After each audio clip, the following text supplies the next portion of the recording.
Praise the Lord. Our God is a good God. Amen.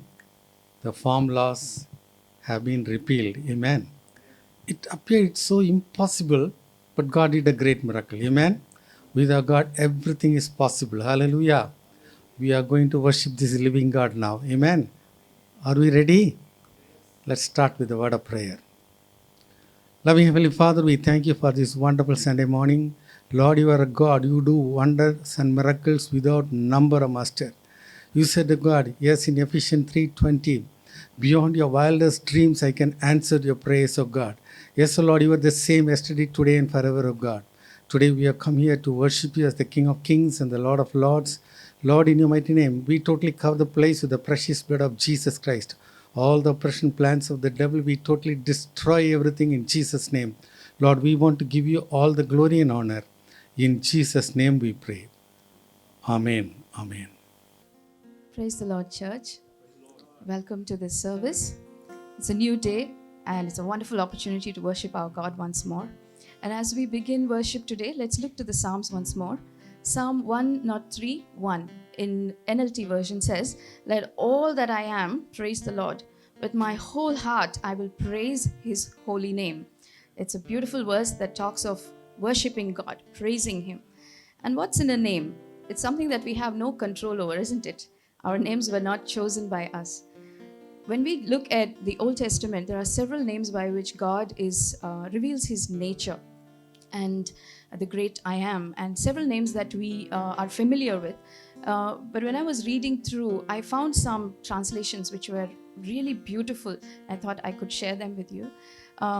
We know of Jehovah Nissi, which means the Lord is my banner. But as we look into the meaning of it, it also means the Lord is my miracle. Imagine that. He goes before us and makes a way where there is no way. And Jehovah Shammah, which means the Lord who is there, used only once in the book of Ezekiel. And the meaning of it is the Lord who is ever present, which again translates into the great I am. It's a present continuous, the God who was, who is, and who is to come. And the one that we are very familiar with, Jehovah Ruah, or our shepherd, it also means the Lord is my friend. Imagine that. That's so beautiful. He walks with us, our Emmanuel. And lastly, one more, Jehovah Jireh, again something that we are very familiar with as the God who provides. The deeper meaning of it is the Lord who sees us, who intercedes for us, and provides for us. It's so beautiful to go back and look at the meanings of each one of these names. It's a revelation because he has been all this and more. The word of God says, taste and see that the Lord is good. We have tasted and we will continue to taste. And the beautiful thing is in Hebrews 1:3, it says that Jesus is the exact representation of our God, his being. We have so much in the Lord. We have so much in the Lord to discover more as we go forward in life. So today as we worship, let's think of the many times that the Lord has walked beside us and been all this and so much more. Shall we all rise and worship God?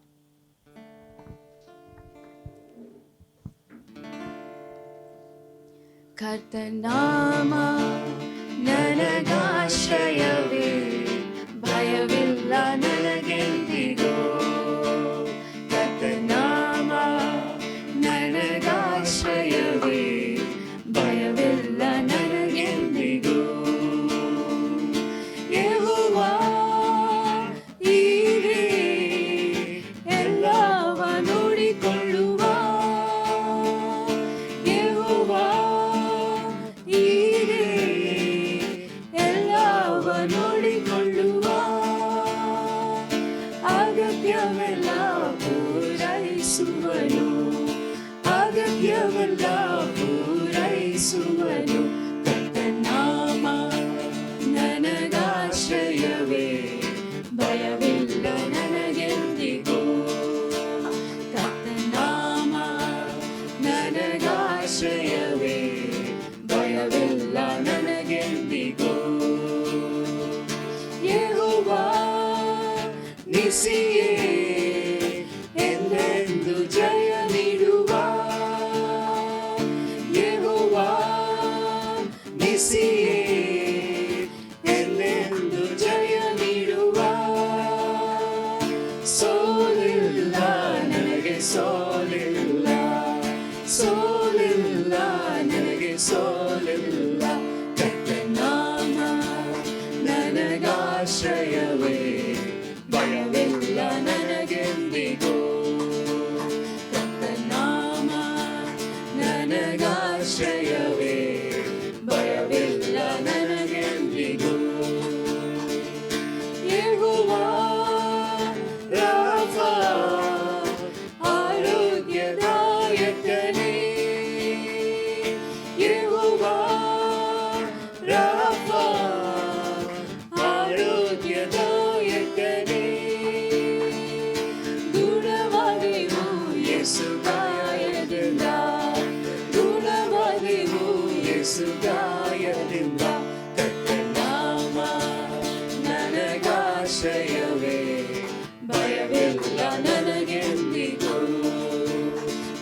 ನನಗೆಂದಿಗೂ ಕರ್ತನ ನಾಮ ನನಗಾಶ್ರಯವೇ ಭಯವಿಲ್ಲ ನನಗೆಂದಿಗೂ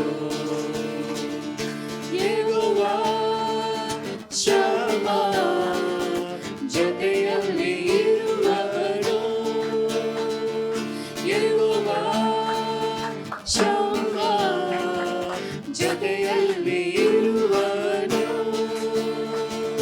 ಭಯವೇ ಇಲ್ಲ ಯಾವ ಭಯವೇ ಇಲ್ಲ ಭಯವೇ ಇಲ್ಲ ಯಾವ ಭಯವೇ ಇಲ್ಲ ಕರ್ತನ ನಾಮ ನನಗಾಶ್ರಯವೇ ಭಯವಿಲ್ಲ ನನಗೆಂದಿಗೂ ಕರ್ತನ ನಾಮ ನನಗಾಶ್ರಯವೇ ಭಯವಿಲ್ಲ ನನಗೆಂದಿಗೂ ಯೆಹೋವಾ ರೂವಾ ಒಳ್ಳೆಯ ಕುರುಬನೇ ಯೆಹೋವಾ ರೂವಾ ಒಳ್ಳೆಯ ಕುರುಬನೇ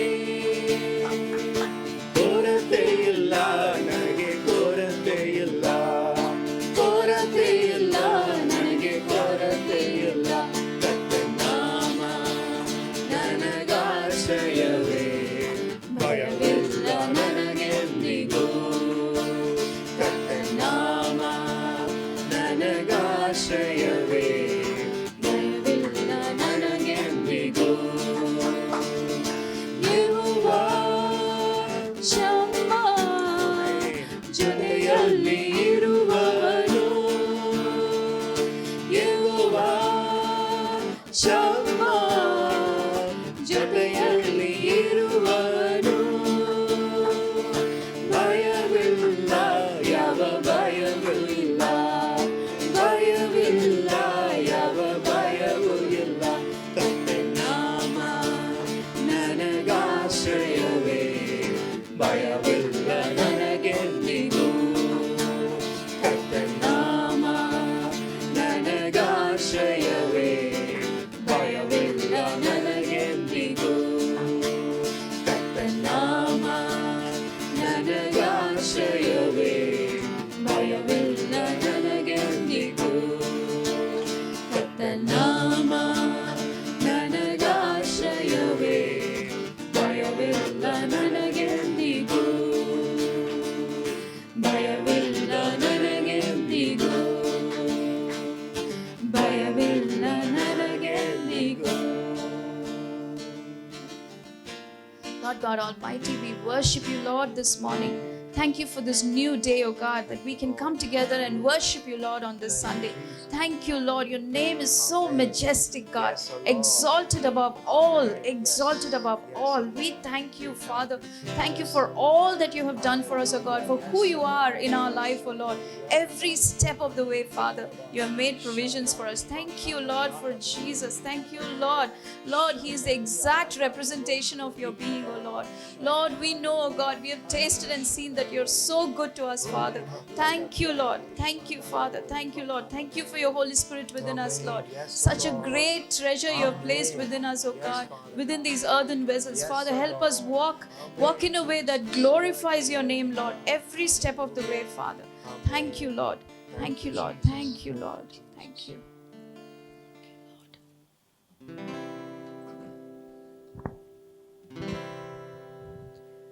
ಯೆಹೋವಾ ದೇವರಿಗೆ ಸಾವಿರ ನಾಮಗಳು ಏನೆಂದು ಹಾಡುವೆನು ನನ್ನ ಕರ್ತಾವಿಕತ್ತ ಮಾಡಿರೋ ಉಪಕಾರ ನೆನೆಸಿ ಕೈಯ ತಟ್ಟಿ ಹಾಡುವೆನು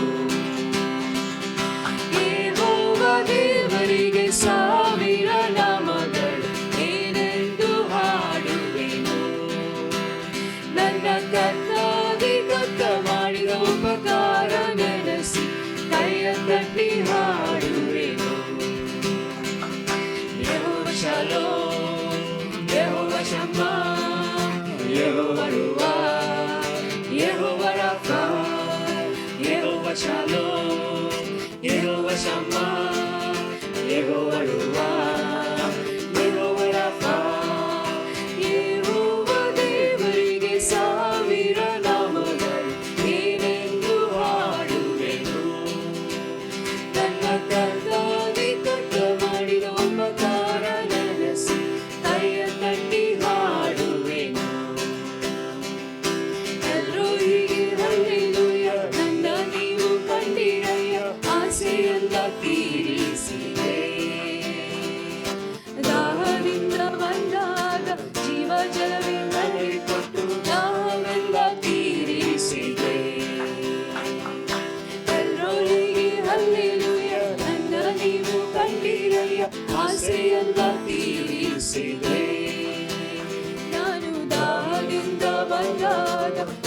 ಜಲವ ನನಗೆ ಕೊಟ್ಟು ದಾಹವೆಲ್ಲ ತೀರಿಸಿದೆ. ಯೆಹೋವ ಶಾಲೋಮ್, ಯೆಹೋವ ಶಮ್ಮಾ, ಯೆಹೋವ ರೂವಾ, ಯೆಹೋವ ರಾಫಾ, ಯೆಹೋವ ಶಾಲೋಮ್, ಯೆಹೋವ ಶಮ್ಮಾ, ಯೆಹೋವ ರೂವಾ, ಯೆಹೋವ ರಾಫಾ. ಯೆಹೋವ ದೇವರಿಗೆ ಸಾವಿರ ನಾಮಗಳು, ಏನೆಂದು ಹಾಡುವೆನು. ನನ್ನ ಕರ್ತಾದಿ ಕರ್ತ ಮಾಡಿದ ಉಪಕಾರ ನೆನೆಸಿ ಕೈಯ ತಟ್ಟಿ ಹಾಡುವೆನು. ಅಲ್ಶರಾಯ್ ನೀನೇ ತಾನೇ ಸರ್ವಶಕ್ತ ದೇವರಾಗಿ ನನ್ನ ಎಂದು ನಡೆಸಿರುವೆ. ಎಬಿನೇಸರ್ ನೀನೇ ತಾನೇ ಸಹಾಯ ಮಾಡುವ ದೇವರಾಗಿ ನನ್ನ ಎಂದು ನಡೆಸುವಿನಿ. ಎಲ್ಶರಾಯ್ ನೀನೇ ತಾನೇ ಸರ್ವಶಕ್ತ ದೇವರಾಗಿ ನನ್ನ ಎಂದು ನಡೆಸಿರುವೆ. ಎಬಿನೇಸರ್ ನೀನೇ ತಾನೇ ಸಹಾಯ ಮಾಡುವ ದೇವರಾಗಿ ನನ್ನ ಎಂದು ನಡೆಸಿರುವೆ. ಯೆಹೋವ ಶಾಲೋಮ್, ಯೆಹೋವ ಶಮ್ಮಾ, ಯೆಹೋವ ರೂವಾ, ಯೆಹೋವ ರಾಫಾ, ಯೆಹೋವ ಶಾಲೋಮ್, ಯೆಹೋವ ಶಮ್ಮಾ, ಯೆಹೋವ ರೂವಾ, ಯೆಹೋವ ರಾಫಾ. ಯೆಹೋವ ದೇವರಿಗೆ ಸಾವಿರ ನಾಮಗಳು, ಏನೆಂದು ಹಾಡುವೆನು. ನನ್ನ ಕರ್ತಾದಿ ಕರ್ತ ಮಾಡಿದ ಉಪಕಾರ ನೆನೆಸಿ ಕೈಯ ತಟ್ಟಿ ಹಾಡುವೆನು. ಎಲ್ಶರಾಯ್ ನೀನೇ ತಾನೇ ಸರ್ವಶಕ್ತ ದೇವರಾಗಿ ನನ್ನ ಎಂದು ನಡೆಸಿರುವೆ. ಎಬಿನೇಸರ್ ನೀನೇ ತಾನೇ ಸಹಾಯ ಮಾಡುವ ದೇವರಾಗಿ ನನ್ನ ಎಂದು ನಡೆಸುವಿನಿ. ಎಲ್ಶರಾಯ್ ನೀನೇ ತಾನೇ ಸರ್ವಶಕ್ತ ದೇವರಾಗಿ ನನ್ನ ಎಂದು ನಡೆಸಿರುವೆ. ಎಬಿನೇಸರ್ ನೀನೇ ತಾನೇ ಸಹಾಯ ಮಾಡುವ ದೇವರಾಗಿ ನನ್ನ ಎಂದು ನಡೆಸುವಿನಿ. ಯೆಹೋವ ಶಾಲೋಮ್, ಯೆಹೋವ ಶಮ್ಮಾ, ಯೆಹೋವ ರೂವಾ, ಯೆಹೋವ ರಾಫಾ, ಯೆಹೋವ ಶಾಲೋಮ್, ಯೆಹೋವ ಶಮ್ಮಾ, ಯೆಹೋವ ರೂವಾ, ಯೆಹೋವ ರಾಫಾ. ಯೆಹೋವ ದೇವರಿಗೆ ಸಾವಿರ ನಾಮಗಳು, ಏನೆಂದು ಹಾಡುವೆನು. ನನ್ನ ಕರ್ತಾದಿ ಕರ್ತ ಮಾಡಿದ ಉಪಕಾರ ನೆನೆಸಿ ಕೈಯ ತಟ್ಟಿ ಹಾಡುವೆನು. ಯೆಹೋವ ದೇವರಿಗೆ ಸಾವಿರ ನಾಮಗಳು, ಏನೆಂದು ಹಾಡುವೆನು. ನನ್ನ ಕರ್ತಾದಿ ಕರ್ತ ಮಾಡಿದ ಉಪಕಾರ ನೆನೆಸಿ ಕೈಯ ತಟ್ಟಿ ಹಾಡುವೆನು. ಕೈಯ ತಟ್ಟಿ ಹಾಡುವೆನು. ನಾ ಕೈಯ ತಟ್ಟಿ ಹಾಡುವೆನು. How great is your name, O Lord, and greatly to be praised, my Father. We, your people, walk in boldness, Lord, knowing that our Lord is our peace. Yes, Lord, you walk with us, our Emmanuel, our good shepherd, our friend. Lord, you're the God who sees us, Lord. You're the God who intercedes for us. You're the God who provides for us and is with us every moment of every day. Oh Lord, we worship you. We worship you. We bow before you, God. You're the great God of the universe, oh Lord, and you call us your people, Father. Thank you for the great mercy, oh Lord.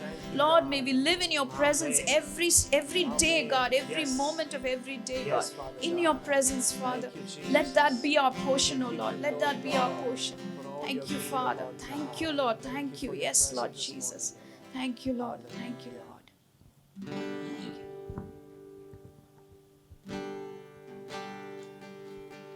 In your presence, that's where I am strong. In your presence, oh Lord my God. In your presence, that's where I belong. Seeking your face. touching your grace. In the cleft of the rock, in your presence, oh God, I want to go where the rivers cannot overflow me, where my feet are on the rock.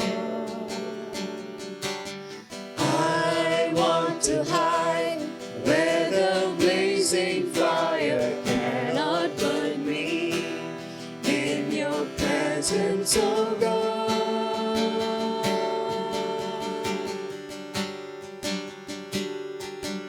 In your presence, that's where I am strong. In your presence, oh Lord my God. In your presence, that's where I belong. Seeking your face, touching your grace. In the cleft of the rock, in your presence, oh God, I want to hide where the flood of evil cannot reach me, where I'm covered by your blood. I want to be where the schemes of darkness cannot touch me, in your presence, oh God.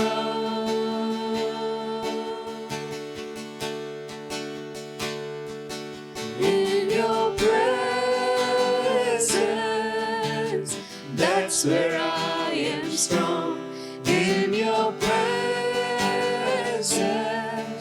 oh Lord my God. In your presence,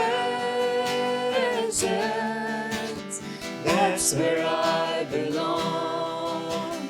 Seeking your face, touching your grace. In the cleft of the rock, in your presence, oh God, I want to hide where the flood of evil cannot reach me, where I'm covered by your blood. I want to be where the schemes of darkness cannot touch me, in your presence, oh God.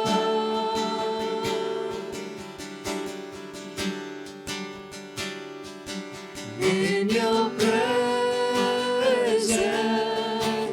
that's where I am strong. In your presence, oh Lord my God. In your presence, that's where I belong.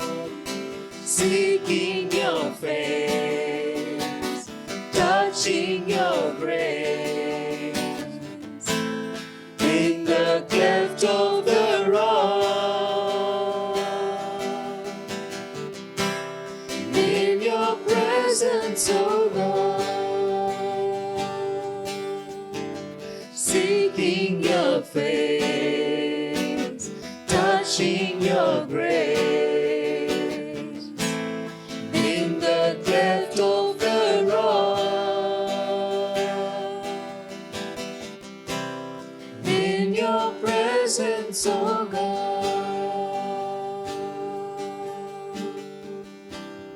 In your presence, oh God.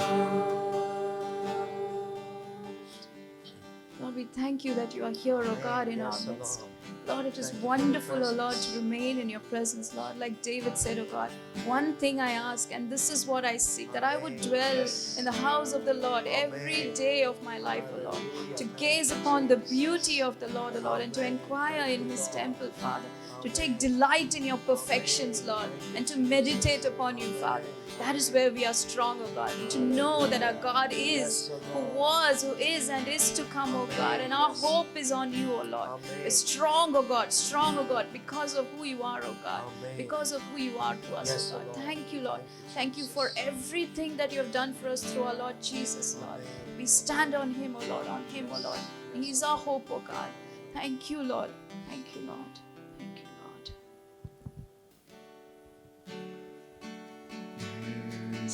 A place where mercy reigns and never dies. There's a place where streams of grace flow deep and wide, where all the love I've ever found comes like a flood, comes flowing down.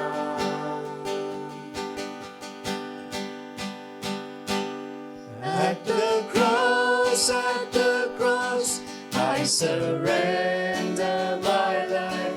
I'm in awe of you. I'm in awe of you. Where your love ran red and my sin washed white. I owe all to you. I owe all to you. At the cross, I surrender my life. I'm in awe of you. I'm in awe of you. Where your love ran red and my sin washed white. I owe all to you. I owe all to you, Jesus.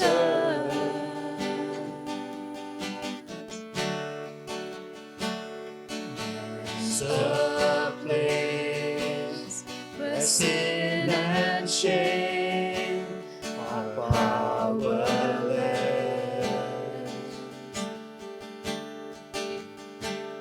where my heart has peace with God and forgiveness,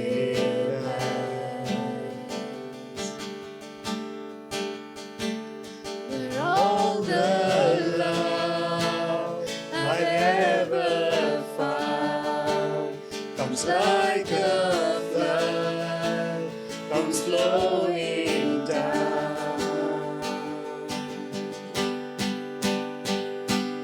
At the cross, I surrender my life. I'm in awe of you. I'm in awe of you. Where your love ran red and my sin washed white. I owe all to you. I owe all to you. At the cross, I surrender my life. I'm in awe of you. I'm in awe of you. Where your love ran red and my sin washed white. I owe all to you. I owe all to you. Here, my hope is found. Here, on holy ground. Here I bow down. Here I bow down. Here, arms open wide. Here, you save my life. Here I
at the cross, I surrender my life. I'm in all of you. I'm in all of you. Where your love ran red and my sin washed white. I owe to you. I owe to you, Jesus.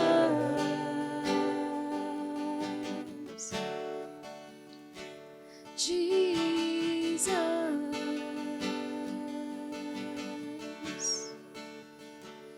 Jesus.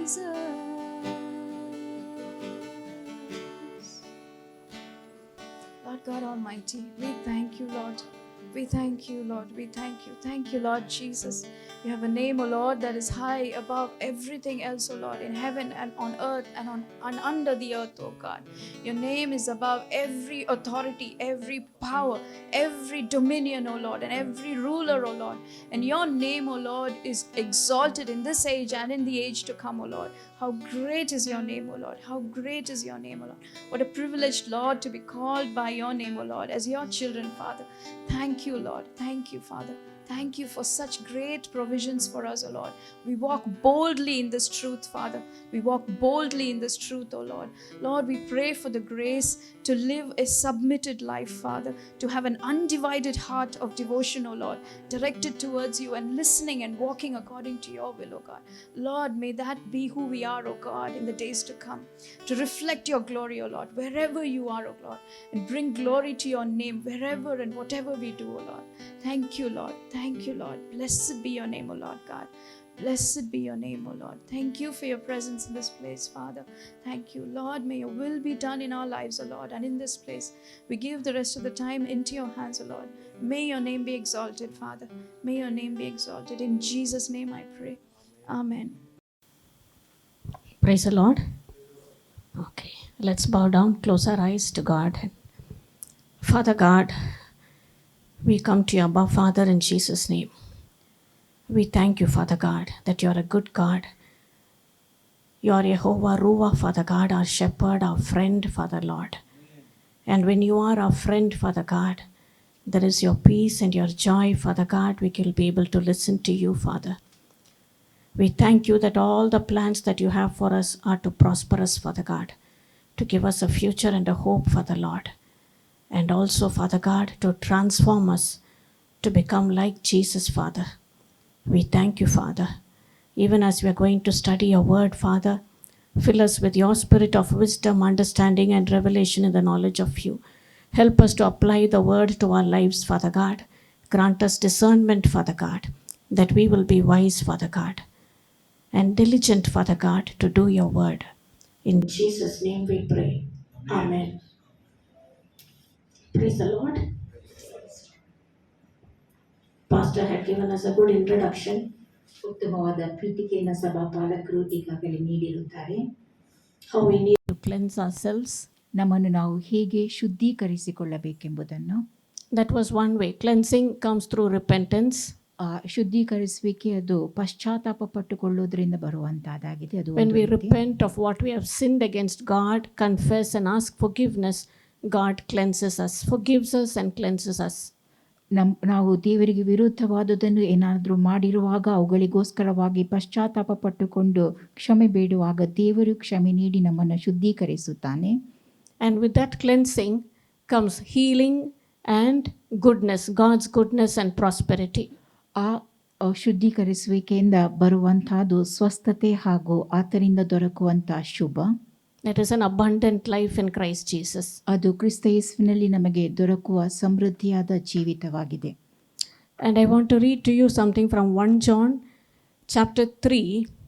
I'll just read it.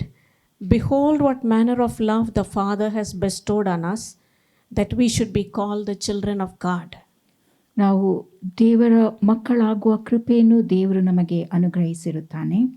Therefore the world does not know us because it did not know him. ಲೋಕವು ಆತನನ್ನು ತಿಳುಕೊಳ್ಳದೆ ಇರುವ ಕಾರಣ ಲೋಕವು ನಮ್ಮನ್ನು ತಿಳುಕೊಂಡಿರುವುದಿಲ್ಲ. Beloved, now we are children of God, ಪ್ರಿಯರೇ, ನಾವೀಗ ದೇವರ ಮಕ್ಕಳಾಗಿದ್ದೇವೆ. and it has not yet been revealed what we shall be. ಮುಂದೆ ನಾವು ಏನಾಗುವೆವೋ ಅದು ಇನ್ನೂ ಪ್ರತ್ಯಕ್ಷವಾಗಲಿಲ್ಲ. But we know that when he is revealed, we shall be like him, for we shall see him as he is. ಕ್ರಿಸ್ತನು ಪ್ರತ್ಯಕ್ಷನಾದರೆ ನಾವು ಆತನ ಹಾಗಿರುವೆವೆಂದು ಬಲ್ಲೆವು. And everyone who has this hope in him, in Jesus, purifies himself just as he is pure. ಯೇಸು ಕ್ರಿಸ್ತನ ಮೇಲೆ ಈ ನಿರೀಕ್ಷೆಯನ್ನು ಇಟ್ಟಿರುವ ಪ್ರತಿಯೊಬ್ಬನು ಕ್ರಿಸ್ತನು ಶುದ್ಧನಾಗಿರುವಂತೆಯೇ ತನ್ನನ್ನು ಶುದ್ಧ ಮಾಡಿಕೊಳ್ಳುತ್ತಾನೆ. Amen.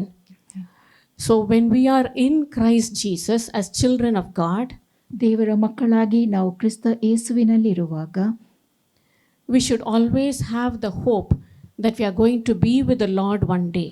ನಮ್ಮಲ್ಲಿ ಸದಾ ಒಂದು ನಿರೀಕ್ಷೆ ಇದ್ದಿರಬೇಕು, ನಾವು ಒಂದು ದಿನ ಆತನೊಂದಿಗೆ ದೇವರೊಂದಿಗೆ ಇರುವವರು ಎಂಬುದು. So when we go to meet the Lord, what the Bible says is we will be like him.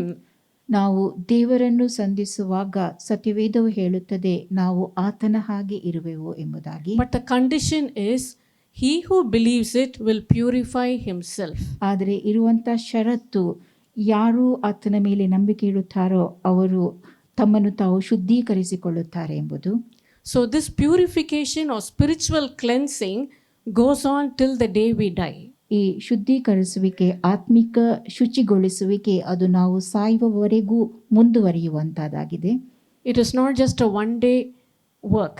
ಇದು ಒಂದು ದಿನದ ಕೆಲಸವಲ್ಲ, It's a daily work. ಇದು ದಿನನಿತ್ಯವೂ ಮಾಡಬೇಕಾದ ಕೆಲಸವಾಗಿದೆ. And not only that it will bring fruits for us after this earthly life. ಈ ಭೂಲೋಕದ ಜೀವಿತವನ್ನು ನಾವು ಮುಗಿಸಿದ ಬಳಿಕ ಅದು ಫಲವನ್ನು ಕೊಡುವಂತಹದ್ದು ಆಗಿದೆ.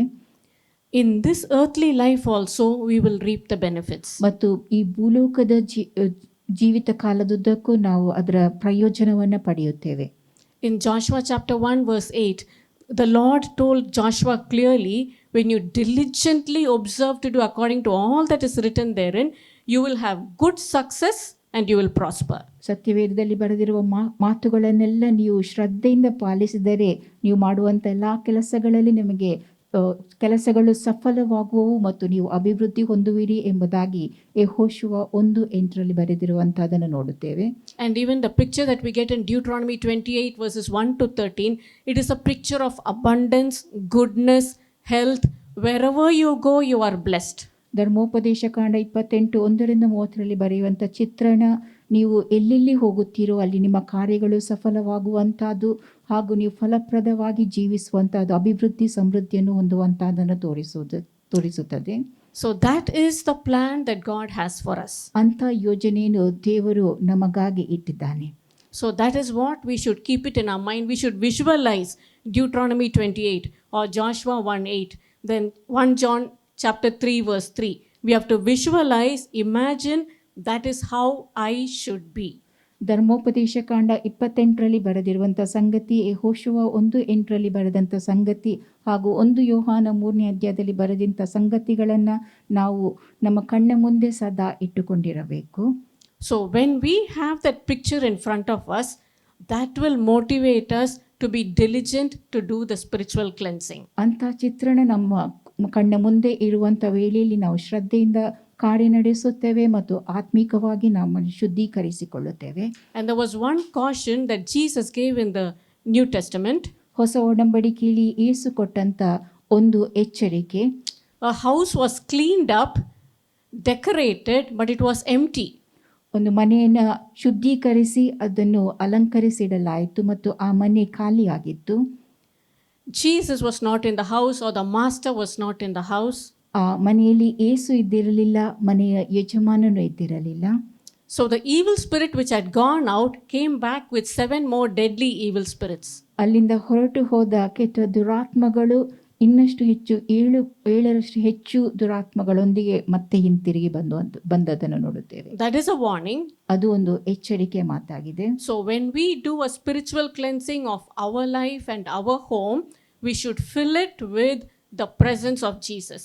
ನಮ್ಮ ಜೀವಿತ ಹಾಗೂ ನಮ್ಮ ಮನೆಯ ಆತ್ಮೀಕ ಶುಚಿಗೊಳಿಸುವಿಕೆಯನ್ನು ನಾವು ಮಾಡುವಂಥ ವೇಳೆಯಲ್ಲಿ ನಾವು ಆ ಮನೆಯನ್ನು ಆತನ ಪ್ರಸನ್ನತೆಯಿಂದ ತುಂಬಿಸಿಕೊಳ್ಳಬೇಕು. with the lordship of Jesus. ಯೇಸು ಕ್ರಿಸ್ತನ ಅಧಿಕಾರ ಅಥವಾ ಯಜಮಾನತ್ವಕ್ಕೆ ಒಪ್ಪಿಸಿಕೊಡಬೇಕು. That is what we read in Proverbs chapter 3. Acknowledge the Lord in all your ways.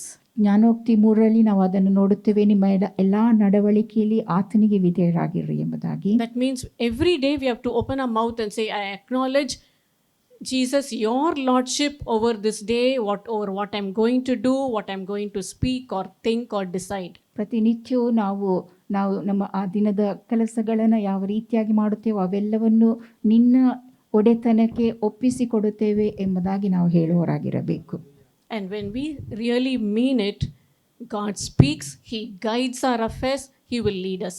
ನಾವು ನಿಜವಾಗಿ ಅರ್ಥಗರ್ಭಿತವಾಗಿ ಹೇಳುವಾಗ ಆತನು ನಮ್ಮನ್ನು ನಡೆಸುವಾತನಾಗಿರುತ್ತಾನೆ. Amen. Now we'll get back to the scriptures. ವಾಕ್ಯದ ಕಡೆಗೆ ಹೋಗೋಣ. 1 Thessalonians 5:23. 1 Thessalonica 5:23. And the very God of peace sanctify you wholly. And I pray God, your whole spirit and soul and body be preserved blameless unto the coming of our Lord Jesus Christ. Amen. Whole spirit, soul and body should be preserved blameless, and God has to sanctify. ನಿಮ್ಮ ಆತ್ಮ ಪ್ರಾಣ ಶರೀರಗಳು ದೋಷವಿಲ್ಲದೆ ಸಂಪೂರ್ಣವಾಗಿ ಕಾಪಾಡಲ್ಪಡಬೇಕು ಮತ್ತು ದೇವರು ಅದನ್ನು ಶುದ್ಧೀಕರಿಸಬೇಕು. And Jude verse 1 says ಯೂದ 1 ಹೀಗೆ ಹೇಳುತ್ತದೆ, that we are preserved in Jesus Christ. ನಾವು ಕ್ರಿಸ್ತ ಯೇಸುವಿನಲ್ಲಿ ಕಾಪಾಡಲ್ಪಟ್ಟವರಾಗಿದ್ದೇವೆ And we are sanctified by God. ಮತ್ತು ತಂದೆಯಾದ ದೇವರಿಂದ ಪರಿಶುದ್ಧರಾಗಿರುತ್ತೇವೆ. So whatever we are going to do, it is in harmony, in fellowship with God the Father and with the Lord Jesus Christ. ನಾವು ಏನೇನು ಮಾಡುತ್ತೇವೆಯೋ ಅವು ಯೇಸು ಕ್ರಿಸ್ತನೊಂದಿಗೂ ಹಾಗೂ ತಂದೆಯಾದ ದೇವರೊಂದಿಗೂ ಅನ್ಯೋನ್ಯವಾಗಿದ್ದುಕೊಂಡು ಮಾಡುವಂತಹದ್ದು.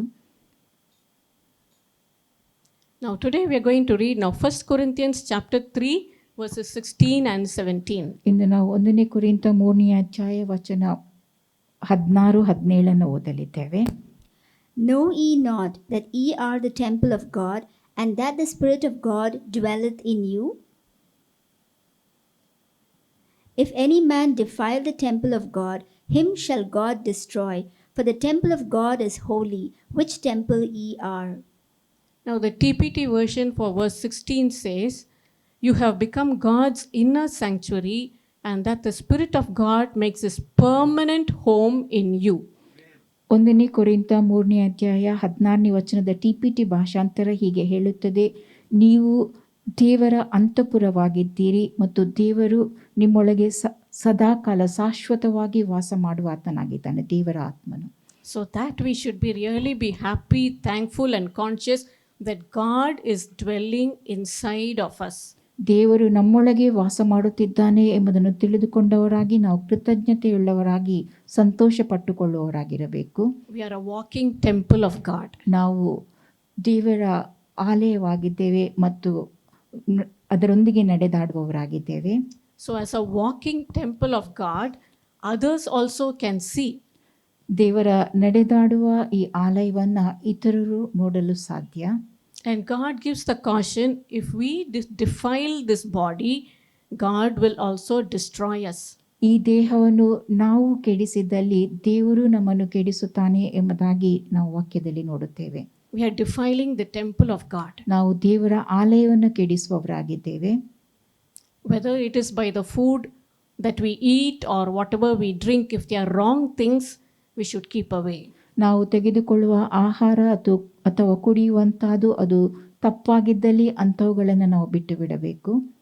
Because the result, when the word says God will destroy, ಇಲ್ಲಿ ವಾಕ್ಯವು ಹೇಳುವಂತಹದ್ದು ದೇವರದನ್ನು ನಾಶಗೊಳಿಸುತ್ತಾನೆ ಎಂಬುದಾಗಿ. God will destroy meaning it is not destroying it to ashes, but for eternity the human body will be burning in hellfire.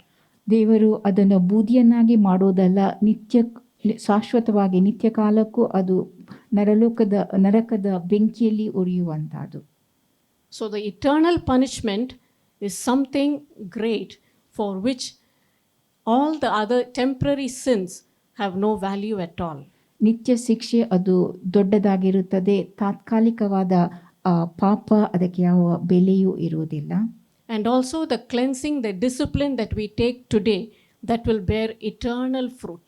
ನಾವು ಇಂದು ತೆಗೆದುಕೊಳ್ಳುವಂಥ ಆ ಶಿಸ್ತು ಅದು ನಿತ್ಯ ಕಾಲಕ್ಕೂ ಫಲವನ್ನು ಕೊಡುವಂಥದ್ದಾಗಿದೆ.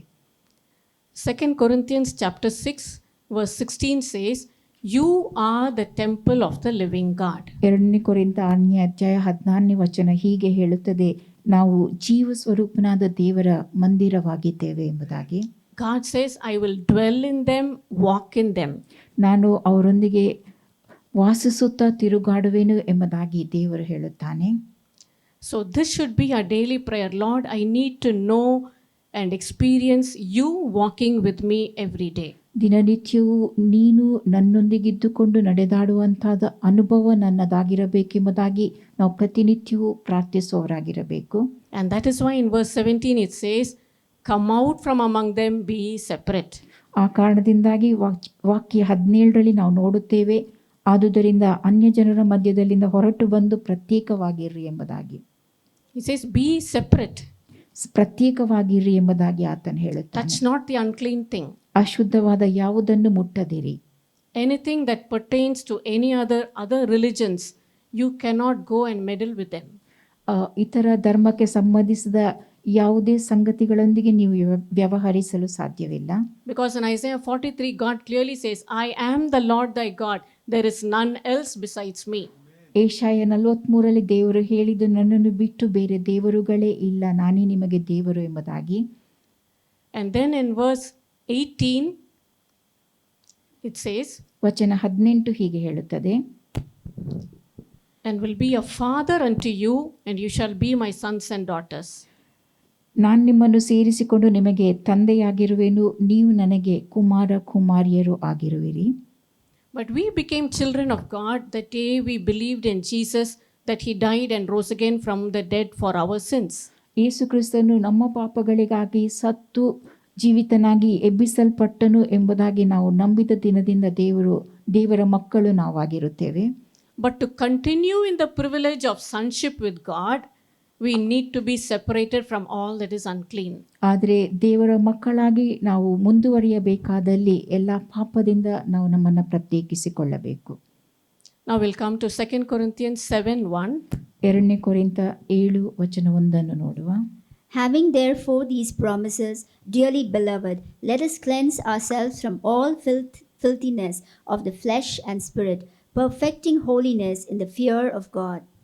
So to continue to enjoy the privilege of sonship, we need to give up certain things. ದೇವರ ಮಕ್ಕಳಾಗಿ ಜೀವಿಸುವ ಆ ಸೌಭಾಗ್ಯ ಮುಂದುವರಿಯಬೇಕಾದಲ್ಲಿ ನಾವು ಶರೀರಾತ್ಮಗಳ ಕಲ್ಮಶವನ್ನು ತೊಲಗಿಸಿಕೊಳ್ಳಬೇಕು. So filthiness of the flesh could mean we can prevent something that we are viewing, or something that we are hearing or listening, or we can prevent something that we are speaking. ನಾವು ಯಾವುದನ್ನು ನೋಡುತ್ತೇವೆಯೋ, ಯಾವುದನ್ನು ಕೇಳುತ್ತೇವೋ, ಏನನ್ನು ಮಾತನಾಡುತ್ತೇವೆಯೋ ಅವು ತಪ್ಪಾಗಿದ್ದಲ್ಲಿ ಅವುಗಳಿಂದ ನಾವು ದೂರವಾಗಿರುವಂತಹದ್ದಾಗಿದೆ ನಮ್ಮ ದೇಹವನ್ನು ಶುದ್ಧೀಕರಿಸಿಕೊಳ್ಳಲು. We can give up some bad habits, attitudes and wrong people. ಕೆಲವೊಂದು ಕೆಟ್ಟ ಅಭ್ಯಾಸಗಳನ್ನು, ಮನೋವೃತ್ತಿಯನ್ನು ಹಾಗೂ ಕೆಟ್ಟ ಜನರಿಂದಲೂ ನಾವು ದೂರವಿರುವಂತಹದ್ದು. So what we view, what we are seeing every day, it matters. ನಾವು ಪ್ರತಿನಿತ್ಯವೂ ಏನನ್ನು ನೋಡುತ್ತೇವೋ ಅದು ನಮ್ಮ ಮೇಲೆ ಪ್ರಭಾವ ಬೀರುತ್ತದೆ. The eye is like a window, it absorbs everything inside, it gets embedded in the mind, in the soul. ಕಣ್ಣುಗಳು ಕಿಟಕಿಯಂತೆ ನಾವು ಏನೇನನ್ನು ನೋಡುತ್ತೇವೋ ಅವು ಅದರ ಮೂಲಕವಾಗಿ ಒಳ ಪ್ರವೇಶಿಸುತ್ತವೆ. So what we see, whether it is directly what we view, or on the TV, or on the laptop, or on the cell phone, whatever it might be, or from books, we should be careful to filter what we see. ನಾವು ಪುಸ್ತಕಗಳಲ್ಲಿ, ಟಿವಿಯಲ್ಲಿ, ಲ್ಯಾಪ್ಟಾಪ್ನಲ್ಲಿ ಏನೇನು ನೋಡುತ್ತೇವೆಯೋ ಅದನ್ನು ಅವು ಕೆಟ್ಟದಾಗಿದ್ದಲ್ಲಿ ಅವು ನಮ್ಮೊಳಗೆ ಪ್ರವೇಶಿಸದಂತೆ ನೋಡಬೇಕು, ಎಚ್ಚರ ವಹಿಸಬೇಕು. Because we are the temple of the living God. ಕಾರಣ ನಾವು ಜೀವಸ್ವರೂಪನಾದ ದೇವರ ಆಲಯವಾಗಿದ್ದೇವೆ. Through our eyes, we cannot be putting junk, the devil's junk, into the temple of God. ನಮ್ಮ ಕಣ್ಣುಗಳ ಮೂಲಕವಾಗಿ ಸೈತಾನನ ಕೆಟ್ಟ ಸಂಗತಿಗಳನ್ನು ದೇವರ ಆಲಯದೊಳಗೆ ಸೇರಿಸಿಕೊಳ್ಳಲು ಸಾಧ್ಯವಿಲ್ಲ. What we think, I cannot put this inside the church. The same thing we cannot put it inside our mind through our eyes. ನಾವು ಯೋಚಿಸುವಂಥ ಸಂಗತಿಗಳನ್ನು ಕೂಡ ನಮ್ಮ ಮನಸ್ಸಿನ ಮೂಲಕವಾಗಿ ನಮ್ಮ ದೇಹದೊಳಕ್ಕೆ ಅದನ್ನು ಸೇರಿಸಕೂಡದು. Same thing, we need to filter what we are listening to. ಅದೇ ರೀತಿಯಾಗಿ ನಾವು ಏನನ್ನು ಕೇಳುತ್ತೇವೆಯೋ ಅದರ ಕುರಿತಾಗಿಯೂ ಆ ರೀತಿಯಾಗಿ ಎಚ್ಚರ ವಹಿಸಬೇಕು. So many words, ಅನೇಕ ಮಾತುಗಳು, so many reports, ಅನೇಕ ವರದಿಗಳು, we need to filter them with the word of God. ಅವನ್ನು ನಾವು ದೇವರ ವಾಕ್ಯದಿಂದ ಶೋಧಿಸಿಕೊಳ್ಳಬೇಕು. When we go out and we hear people speaking negatively, complaining all the time, we need to put a stop to that. ನಾವು ಹೊರಗೆ ಹೋಗುವಾಗ ನಕಾರಾತ್ಮಕವಾಗಿ ಮಾತನಾಡುವಂಥ ಸಂಗತಿಗಳನ್ನು ಅಲ್ಲಿಗೆ ಕೇಳಿಸಿಕೊಳ್ಳುವಾಗ ಅಲ್ಲಿಗೆ ನಿಲ್ಲಿಸಿ ಬಿಡಬೇಕು. We cannot receive it in, we cannot respond to it in the same way. ನಾವು ಅದನ್ನು ನಮ್ಮೊಳಗೆ ಸೇರಿಸಿಕೊಳ್ಳಕೂಡದು, ಅದಕ್ಕೆ ಸ್ಪಂದಿಸಲು ಕೂಡದು. And certain maybe we can speak the right words. ಮತ್ತು ನಾವು ಸರಿಯಾದ ಮಾತುಗಳನ್ನೇ ಆಡುವವರು ಆಗಿರಬೇಕು. When we start consciously doing this, it will bring a great relief to the mind and to the soul. ನಾವು ಸತತವಾಗಿ ಆ ರೀತಿಯಾಗಿ ಕಾರ್ಯ ನಡೆಸುವಾಗ ನಮ್ಮ ಮನಸ್ಸಿಗೆ, ನಮ್ಮ ಆತ್ಮಕ್ಕೆ ಉತ್ತಮವಾದ ಫಲಿತಾಂಶವನ್ನು ಕೊಡುವಂತದ್ದಾಗಿರುತ್ತದೆ. It will open the door for God's blessing. ದೇವರ ಆಶೀರ್ವಾದಕ್ಕೆ ಅವುಗಳು ಬಾಗಲನ್ನು ತೆರೆಯುತ್ತವೆ. You try it one day and see, in your own home or wherever you go, just decide, I'm not going to speak anything negative, complaining, but that which is pleasing, edifying and correct. ನಾನು ನಕಾರಾತ್ಮಕವಾದುದನ್ನು ಮಾತನಾಡುವುದಿಲ್ಲ, ಸರಿಯಾಗಿ ಇಲ್ಲದೇ ಇರುವಂಥ ಸಂಗತಿಗಳನ್ನು ಮಾತನಾಡುವುದಿಲ್ಲ ಎಂಬಂಥ ನಿರ್ಧಾರವನ್ನು ಕೈಗೊಳ್ಳುವಾಗ ಅದು ನಿಮ್ಮ ಜೀವಿತದಲ್ಲಿ ಉತ್ತಮವಾದುದನ್ನು ನೀವು ಕಂಡುಕೊಳ್ಳುವಂತೆ ಸಹಾಯಿಸುತ್ತದೆ. It changes the atmosphere in the house. ಅದು ಮನೆಯ ವಾತಾವರಣವನ್ನು ಬದಲಾಯಿಸುತ್ತದೆ. And there are the filthiness in the spirit. ಮತ್ತು ಆತ್ಮದಲ್ಲಿರುವ ಮಲಿನತೆ, unbelief, ಅಪನಂಬಿಕೆ, unforgiveness, ಕ್ಷಮಿಸದೇ ಇರುವಂತಹದ್ದು, carelessness, ಅಜಾಗರೂಕತೆ, not bothered to pray. ಪ್ರಾರ್ಥಿಸದೇ ಇರುವಂತಹದ್ದು. Prayerlessness is a sin. ಪ್ರಾರ್ಥಿಸದೇ ಇರುವಂತಹದ್ದು ಕೂಡ ಒಂದು ಪಾಪವಾಗಿದೆ. Laziness, that is also a sin. ಸೋಮಾರಿತನ ಕೂಡ ಅದು ಪಾಪವಾಗಿದೆ. Procrastination, postponing doing things, that is a sin. ನಾವು ಮಾಡಬೇಕಾಗಿರುವಂತಹದನ್ನು ಮುಂದಕ್ಕೆ ದೂಡುವಂತಹದ್ದು ಕೂಡ ಒಂದು ಪಾಪವಾಗಿದೆ. So when we really ask God, God will give us the revelation where we are going wrong. ನಾವು ದೇವರೊಡನೆ ಕೇಳಿಕೊಳ್ಳುವಾಗ ದೇವರು ನಮಗೆ ತಿಳಿಯಪಡಿಸುತ್ತಾನೆ ನಾವು ಎಲ್ಲಿ ತಪ್ಪಿ ಬಿದ್ದಿದ್ದೇವೆ ಎಂಬುದನ್ನು. Now we'll see what Jesus said about our eyes, our hands and our feet. ನಮ್ಮ ಕಣ್ಣು, ಕೈ ಹಾಗೂ ನಮ್ಮ ಕಾಲುಗಳ ಕುರಿತಾಗಿ ಯೇಸು ಏನು ಹೇಳಿದ್ದಾನೆ ಎಂಬುದನ್ನು ಈಗ ನೋಡುವ. Matthew chapter 5 verse 28. ಮತ್ತಾಯ 5:28. But I say unto you, that whosoever looketh on a woman to lust after her hath committed adultery with her already in his heart. If you look at a woman to lust after her, you have committed adultery with her already in the heart. ನೀವು ಪರಸ್ತ್ರೀಯನ್ನು ನೋಡಿ ಮೋಹಿಸುವ ಪ್ರತಿ ಮನುಷ್ಯನು ಆಗಲೇ ತನ್ನ ಮನಸ್ಸಿನಲ್ಲಿ ಆಕೆ ಕೂಡ ವ್ಯಭಿಚಾರ ಮಾಡಿದವನಾಗಿದ್ದಾನೆ ಎಂಬುದನ್ನು ನೋಡುತ್ತೇವೆ. Sometimes when traveling on the road, we see different advertisements. ನಾವು ದಾರಿಯಲ್ಲಿ ಪ್ರಯಾಣಿಸುವಂಥ ವೇಳೆಯಲ್ಲಿ ಜಾಹೀರಾತುಗಳನ್ನು ನೋಡುತ್ತೇವೆ. We see some advertisement is bad, it is dirty. ಕೆಲವೊಂದು ಜಾಹೀರಾತುಗಳು ಕೆಟ್ಟದಾಗಿರುತ್ತವೆ ಮತ್ತು ಹೊಲಸಾಗಿರುತ್ತವೆ. We take a look, we close our eyes, but then automatically sometimes we want to take a second look. ನಾವು ಅವನ್ನು ನೋಡುತ್ತೇವೆ, ಕಣ್ಣು ಮುಚ್ಚುತ್ತೇವೆ, ಆದರೆ ಕೆಲವೊಮ್ಮೆ ತನ್ನಿಂದ ತಾನೇ ಮತ್ತೆ ಅದನ್ನು ನೋಡಲು ಬಯಸುತ್ತೇವೆ. What is wrong in that? ಅದರಲ್ಲಿ ತಪ್ಪೇನಿದೆ? How is she dressed? ಆಕೆ ಹೇಗೆ ವಸ್ತ್ರ ಧರಿಸಿಕೊಂಡಿದ್ದಾಳೆ? Oh, like this. ಹಾಗೆ ಹೀಗೆ ಎಂಬುದಾಗಿ. You take a second look, it will take you more time. The devil will hold your attention for a longer time. ನೀವು ಎರಡನೇ ಬಾರಿ ಅದನ್ನು ನೋಡುವಾಗ ನಿಮ್ಮ ಗಮನವನ್ನು ಬಹಳ ಸಮಯದವರೆಗೆ ಸೈತಾನನು ತನ್ನ ಹಿಡಿತದಲ್ಲಿಟ್ಟುಕೊಳ್ಳುತ್ತಾನೆ. And if you're going to think about it, remind yourself of that. It is only defiling your body. ನೀವು ಅದರ ಕುರಿತಾಗಿ ಯೋಚಿಸುವಂಥ ವೇಳೆಯಲ್ಲಿ ಅದು ನಿಮ್ಮ ದೇಹವನ್ನು ಮಲಿನಗೊಳಿಸುತ್ತದೆ. And the only remedy would be, ಅದಕ್ಕಿರುವ ಒಂದೇ ಪರಿಹಾರ, openly I will say that was a wrong picture. ನೀವು ಬಾಯಿ ತೆರೆದು ಹೇಳಬೇಕು ಅದು ತಪ್ಪಾದ ಚಿತ್ರ ಎಂಬುದಾಗಿ. I will not receive it. ನಾನು ಅದನ್ನು ಸ್ವೀಕರಿಸುವುದಿಲ್ಲ, I reject it. ನಾನು ಅದನ್ನು ತಳ್ಳಿ ಬಿಡುತ್ತೇನೆ. The minute we say that, we have done a cleansing in our mind. ಅದನ್ನು ನಾವು ಹೇಳುವ ಸಮಯದಲ್ಲಿ ನಮ್ಮ ಮನಸ್ಸನ್ನು ನಾವು ಶುದ್ಧೀಕರಿಸಿಕೊಳ್ಳುವವರಾಗುತ್ತೇವೆ. The devil cannot work on us. ಸೈತಾನನು ನಮ್ಮಲ್ಲಿ ಕಾರ್ಯ ನಡೆಸಲು ಸಾಧ್ಯವಿಲ್ಲ. And then Jesus gave the remedy in 5:29. ಮತ್ತಾಯ 5:29 ಯೇಸು ಒಂದು ಪರಿಹಾರವನ್ನು ಸೂಚಿಸಿರುತ್ತಾನೆ. If your right eye offends, pluck it out. ನಿಮ್ಮ ಬಲಗಣ್ಣು ನಿಮ್ಮನ್ನು ಪಾಪದಲ್ಲಿ ಸಿಕ್ಕಿಸುವುದಾದರೆ ಅದನ್ನು ಕಿತ್ತು ಬಿಸಾಟು ಬಿಡು. Why? It's better you don't go full body into hell. ನಿನ್ನ ದೇಹವೆಲ್ಲ ನರಕದಲ್ಲಿ ಬೀಳದಂತೆ ಅದು ಕಾಪಾಡುತ್ತದೆ. Next he says about if your hand offends you, cut it off. ಮತ್ತೆ ಆತನು ಹೇಳುವಂತಹದ್ದು ನಿನ್ನ ಬಲಗೈ ನಿನ್ನನ್ನು ಪಾಪದಲ್ಲಿ ಸಿಕ್ಕಿಸುವುದಾದರೆ ಅದನ್ನು ಕಡಿದು ಬಿಸಾಟು ಬಿಡು ಎಂಬುದಾಗಿ. What are the wrong things that we might do with our hands? ನಮ್ಮ ಕೈಗಳನ್ನು ಉಪಯೋಗಿಸಿ ಯಾವ ತಪ್ಪಾದ ಕೆಲಸವನ್ನು ನಾವು ಮಾಡುತ್ತೇವೆ. We can point others with our hand. ನಮ್ಮ ಕೈಗಳಿಂದ ನಾವು ಇತರರನ್ನು ತೋರಿಸಿಕೊಡುವಂತಹದ್ದು. Or we can steal something with our hand. ಅಥವಾ ನಮ್ಮ ಕೈಗಳಿಂದ ಏನನ್ನಾದರೂ ಕದ್ದುಕೊಳ್ಳುವಂತಹದ್ದು. Or we can make things dirty with our hands. ಹೊಲಸಾದ ಕೆಲಸ ಕಾರ್ಯಗಳನ್ನು ಕೈಗಳನ್ನು ಉಪಯೋಗಿಸಿ ಮಾಡುವಂತಹದ್ದು. Or we can hide certain things with our hands. ಮತ್ತು ನಮ್ಮ ಕೈಗಳನ್ನು ಉಪಯೋಗಿಸಿ ಕೆಲವೊಂದು ಸಂಗತಿಗಳನ್ನು ನಾವು ಅಡಗಿಸಿಡುವುದು ಮಾಡಬಹುದು. So many things. ಅನೇಕ ಸಂಗತಿಗಳನ್ನು. That's why Jesus said, if it is offending you, cut it off. ಆ ಕಾರಣದಿಂದಾಗಿ ಯೇಸು ಹೇಳಿರುವಂತಹದ್ದು ನಿನ್ನ ಕೈ ನಿನ್ನನ್ನು ಪಾಪದಲ್ಲಿ ಸಿಕ್ಕಿಸುವುದಾದರೆ ಅದನ್ನು ಕಡಿದು ಬಿಸಾಟು ಬಿಡು ಎಂಬುದಾಗಿ. You sit with the Bible to read, but then the cell phone nearby, it tempts you. Your hand wants to go to the cell phone just to when you hear the beep. ನೀವು ಸತ್ಯವೇದವನ್ನು ಓದುವಂಥ ವೇಳೆಯಲ್ಲಿ ನಿಮ್ಮ mobile ಅದು ring ಆಗುವಾಗ ನಿಮ್ಮ ಕೈ ಅದನ್ನು ತೆಗೆದುಕೊಳ್ಳುವುದಕ್ಕೆ ಹೋಗುತ್ತದೆ. Imagine if someone were to come and cut off the hand because you wanted to take the cell phone while reading the Bible.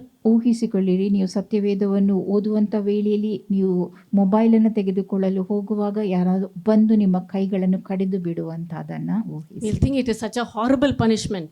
ಇದೆಂಥ ಭಯಂಕರವಾದ ಶಿಕ್ಷೆ ಎಂಬುದಾಗಿ ನೀವು ಯೋಚಿಸಬಹುದು. But the caution that Jesus is giving is, if you are serious with yourself, you will guard your heart, you will guard your ways diligently. ನೀವು ಮಾಡುವಂಥ ಕೆಲಸ ಕಾರ್ಯಗಳಲ್ಲಿ ಗಂಭೀರವಾಗಿದ್ದಲ್ಲಿ ಅದು ನಿಮ್ಮ ಹೃದಯವನ್ನು ಕಾಪಾಡುತ್ತದೆ ಎಂಬುದಾಗಿ ಯೇಸು ಇಲ್ಲಿ ತಿಳಿಸುವಂತಹದ್ದಾಗಿದೆ. The same thing we need to do with our feet also.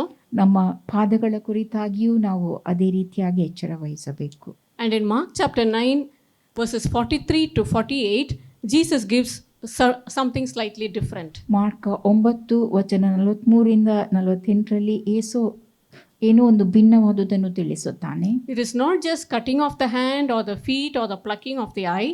ಅದು ನಮ್ಮ ಕಣ್ಣುಗಳನ್ನು, ಕಾಲುಗಳನ್ನು ಹಾಗೂ ಪಾದಗಳನ್ನು ತುಂಡು ಮಾಡುವಂತ ವಿಷಯವಾಗಿ ಅಲ್ಲ, ಕಿತ್ತು ಹಾಕುವಂತ. 3 times he says, where their worm dieth not and the fire is not quenched. 3 ಬಾರಿ ಆತನ ಅಲ್ಲಿ ಹೇಳುತ್ತಾನೆ, ಅಲ್ಲಿ ಅವರ ಹುಳುವು ಸಾಯುವುದಿಲ್ಲ ಮತ್ತು ಬೆಂಕಿಯು ಆರುವುದಿಲ್ಲ ಎಂಬುದಾಗಿ. That means Jesus is giving a plain, correct picture of hell. ಇಲ್ಲಿ ಯೇಸು ನರಕದ ಒಂದು ಸರಿಯಾದ ದೃಶ್ಯವನ್ನ ನೀಡುವಂತಹದ್ದು. The worms which eat the bodies of the people there, those worms, they do not die. The human beings do not die. ಅಲ್ಲಿ ಜನರ ದೇಹವನ್ನು ತಿನ್ನುವಂತ ಹುಳವು ಸಾಯುವುದಿಲ್ಲ, ಜನರು ಸಾಯುವುದಿಲ್ಲ. And the fire which is burning, it is not put out, nor is the body turned to ashes. ಅಲ್ಲಿ ಉರಿಯುವಂತ ಬೆಂಕಿ ಅದು ಆರಿ ಹೋಗುವುದಿಲ್ಲ ಮತ್ತು ಅಲ್ಲಿರುವಂತ ದೇಹವು ಸುಟ್ಟು ಭಸ್ಮವಾಗುವುದಿಲ್ಲ. Jesus bluntly says, in hell your body you will be aware of the worms eating your body and the fire burning your body constantly. So it's better you discipline your eye, your hand and your feet. ಯೇಸು ಮೊಂಡನಾಗಿ ಹೇಳುವಂತಹದ್ದು, ನೀವು ನರಕದಲ್ಲಿರುವಂಥ ವೇಳೆಯಲ್ಲಿ ಅಲ್ಲಿ ಹುಳುಗಳು ಕಡಿಯುವಂತಹದನ್ನು, ಬೆಂಕಿಯು ನಿಮ್ಮ ದೇಹವನ್ನು ಉರಿಯುವಂತೆ ಮಾಡುತ್ತಲೇ ಇರುವಂಥ ಅನುಭವ ನಿಮ್ಮದಾಗಿರುತ್ತದೆ. ಆ ಕಾರಣದಿಂದಾಗಿ ನೀವು ನಿಮ್ಮ ಶರೀರಾತ್ಮ ಪ್ರಾಣದ ಕುರಿತಾಗಿ ಎಚ್ಚರವುಳ್ಳವರಾಗಿರ್ರಿ, ಕೈಕಾಲುಗಳ ವಿಷಯವಾಗಿಯೂ. Because Jesus, he wants us to be in heaven with him and to be like him in heaven. ನಾವು ಆತನೊಂದಿಗೆ ಪರಲೋಕದಲ್ಲಿ ಇರಬೇಕು ಮತ್ತು ಆತನ ಹಾಗೆ ಇರುವವರಾಗಿರಬೇಕೆಂಬುದಾಗಿ ಯೇಸು ಬಯಸುತ್ತಾನೆ. He wants us to enjoy the heavenly pleasures constantly, always with Him. ನಾವು ಸತತವಾಗಿ ಪರಲೋಕದ ವಿಷಯಗಳಲ್ಲಿ ಸಂತೋಷ ಪಟ್ಟುಕೊಳ್ಳುವವರಾಗಿರಬೇಕೆಂಬುದೇ ಆತನ ಅಪೇಕ್ಷೆಯಾಗಿದೆ. And He wants us to enjoy, taste heaven even on earth. ನಾವು ಭೂಲೋಕದಲ್ಲಿರುವಾಗಲೇ ಆ ಪರಲೋಕದ ಅನುಭವ ನಮ್ಮದಾಗಿರಬೇಕೆಂಬುದಾಗಿ ಆತನು ಬಯಸುತ್ತಾನೆ. That is why the word says, let us lay aside every weight. ಆ ಕಾರಣದಿಂದಾಗಿಯೇ ಆತನು ಹೇಳುವಂತಹದ್ದು ನಮಗೆ ಅಭ್ಯಂತರ ಮಾಡುವಂತ ಎಲ್ಲಾ ಭಾರವನ್ನು ನಾವು ತೆಗೆದು ಹಾಕಬೇಕೆಂಬುದಾಗಿ. And the sin which doth so easily beset us. ಮತ್ತು ಸುಲಭವಾಗಿ ನಮಗೆ ಹತ್ತಿಕೊಳ್ಳುವಂತ ಪಾಪವನ್ನು ಸಹ ನಾವು ತೆಗೆದಿಡಬೇಕು ಎಂಬುದನ್ನು. These are hidden sins and inner weights. ಇವು ನಾವು ಅಡಗಿಸಿಟ್ಟಂತ ಪಾಪವಾಗಿರುತ್ತದೆ ಮತ್ತು ಒಳಗಣ ಭಾರವಾಗಿದೆ. Not the sins which other people see in us. ನಮ್ಮಲ್ಲಿ ಇತರರು ಕಾಣುವಂತ ಪಾಪಗಳಲ್ಲ. They are hidden sins and they are hidden weights.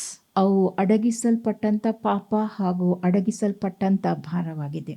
Whatever is hidden within us, we are giving great scope for the demons to work and to feed on.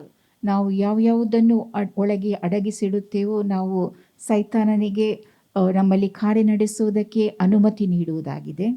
But when we open our mouth and express it to God or to trusted godly people for prayer, the demons cannot have a hold on you anymore.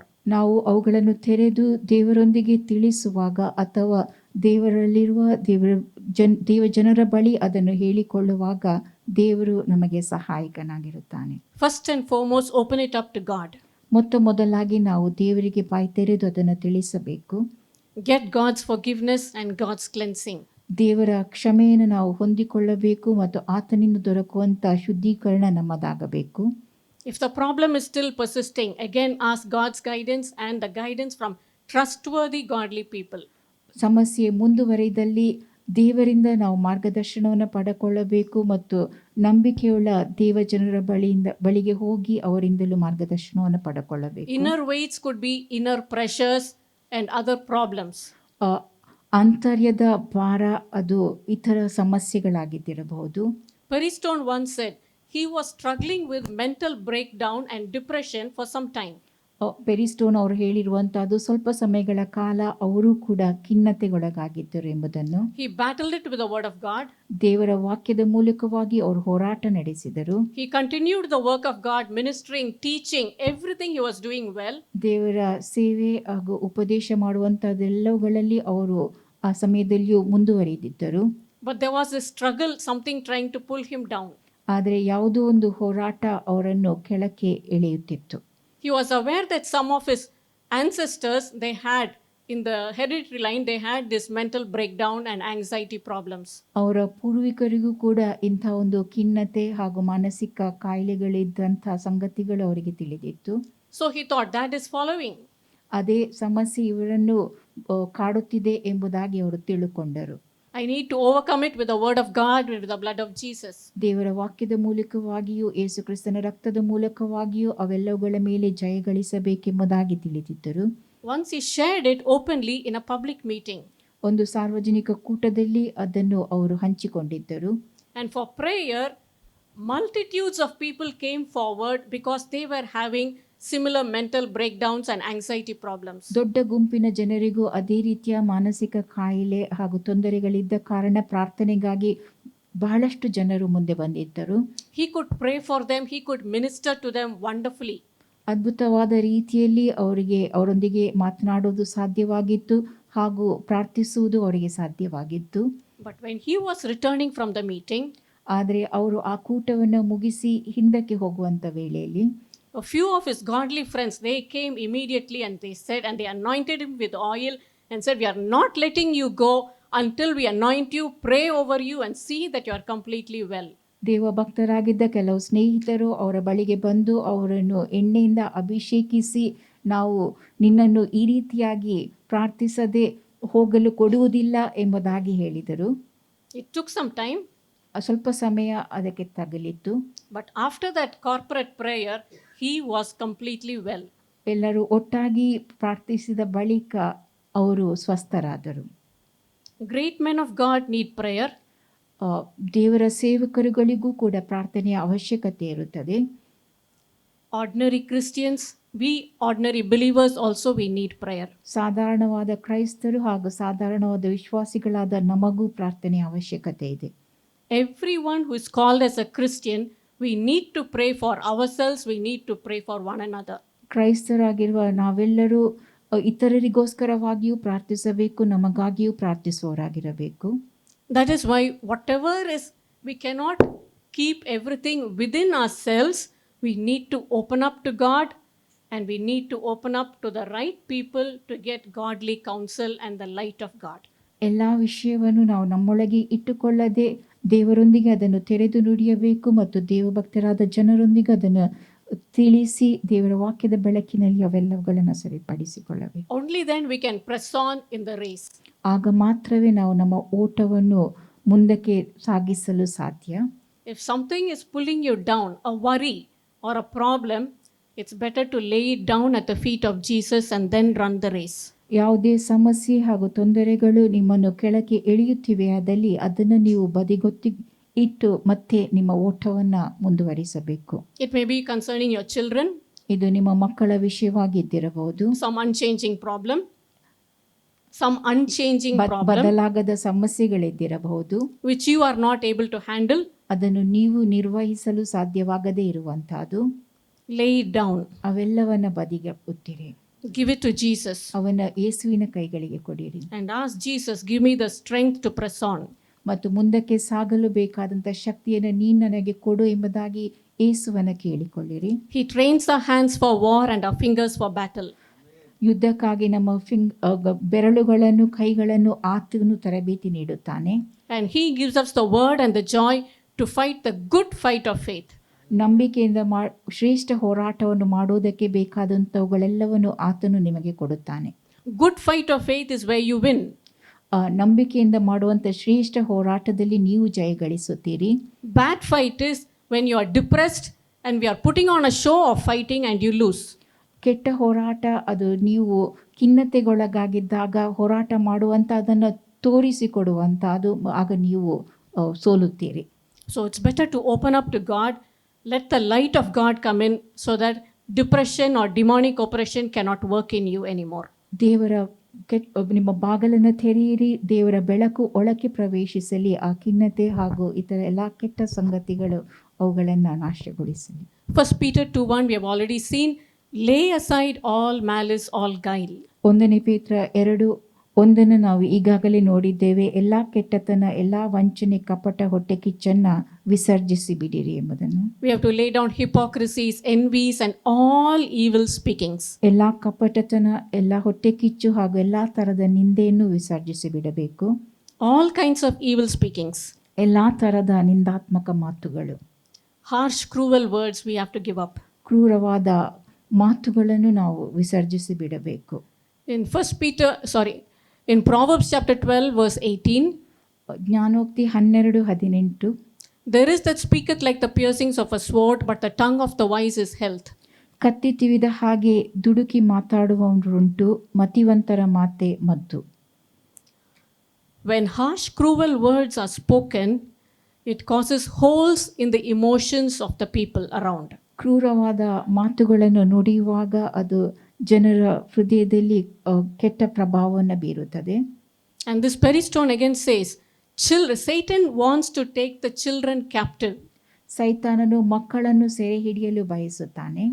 So when parents speak evil, harsh words to their children and causes a hole in their emotions, Satan tries to get into that hole. ತಂದೆ ತಾಯಿಗಳು ಮಕ್ಕಳ ಮೇಲೆ ಕ್ರೂರವಾದ ಮಾತುಗಳನ್ನು ಆಡುವಂಥ ವೇಳೆಯಲ್ಲಿ ಅಲ್ಲಿ ಅದು ತೂತನ್ನು ಮಾಡಿ ಸೈತಾನನ ಕೆಲಸ ಅಲ್ಲಿ ಆರಂಭಗೊಳ್ಳುತ್ತವೆ. ಅವರ ಭಾವನೆಗಳ ಮೇಲೆ ಅದು ತೂತನ್ನು ಉಂಟು ಮಾಡುತ್ತದೆ. The children, rebellion comes within the children. ಮೊಂಡತನ, ಅವಿಧೇಯತೆ ಅದು ಮಕ್ಕಳಿಂದ ಹೊರಡುತ್ತದೆ. Stubbornness comes in. ಮೊಂಡತನ ಅವರೊಳಗಿಂದ ಹೊರಕ್ಕೆ ಬರುತ್ತದೆ. Then they yield themselves to some wrong addictions, habits. ಅವರು ಕೆಲವೊಂದು ದುಶ್ಚಟಗಳಿಗೆ ಒಳಗಾಗುತ್ತಾರೆ. Just to see themselves as a winner in whatever those wrong things they are doing.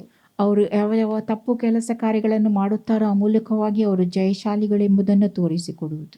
And the only way will be for the parents to repent ask forgiveness of God, cancel their wrong words, and speak words of blessing over the children.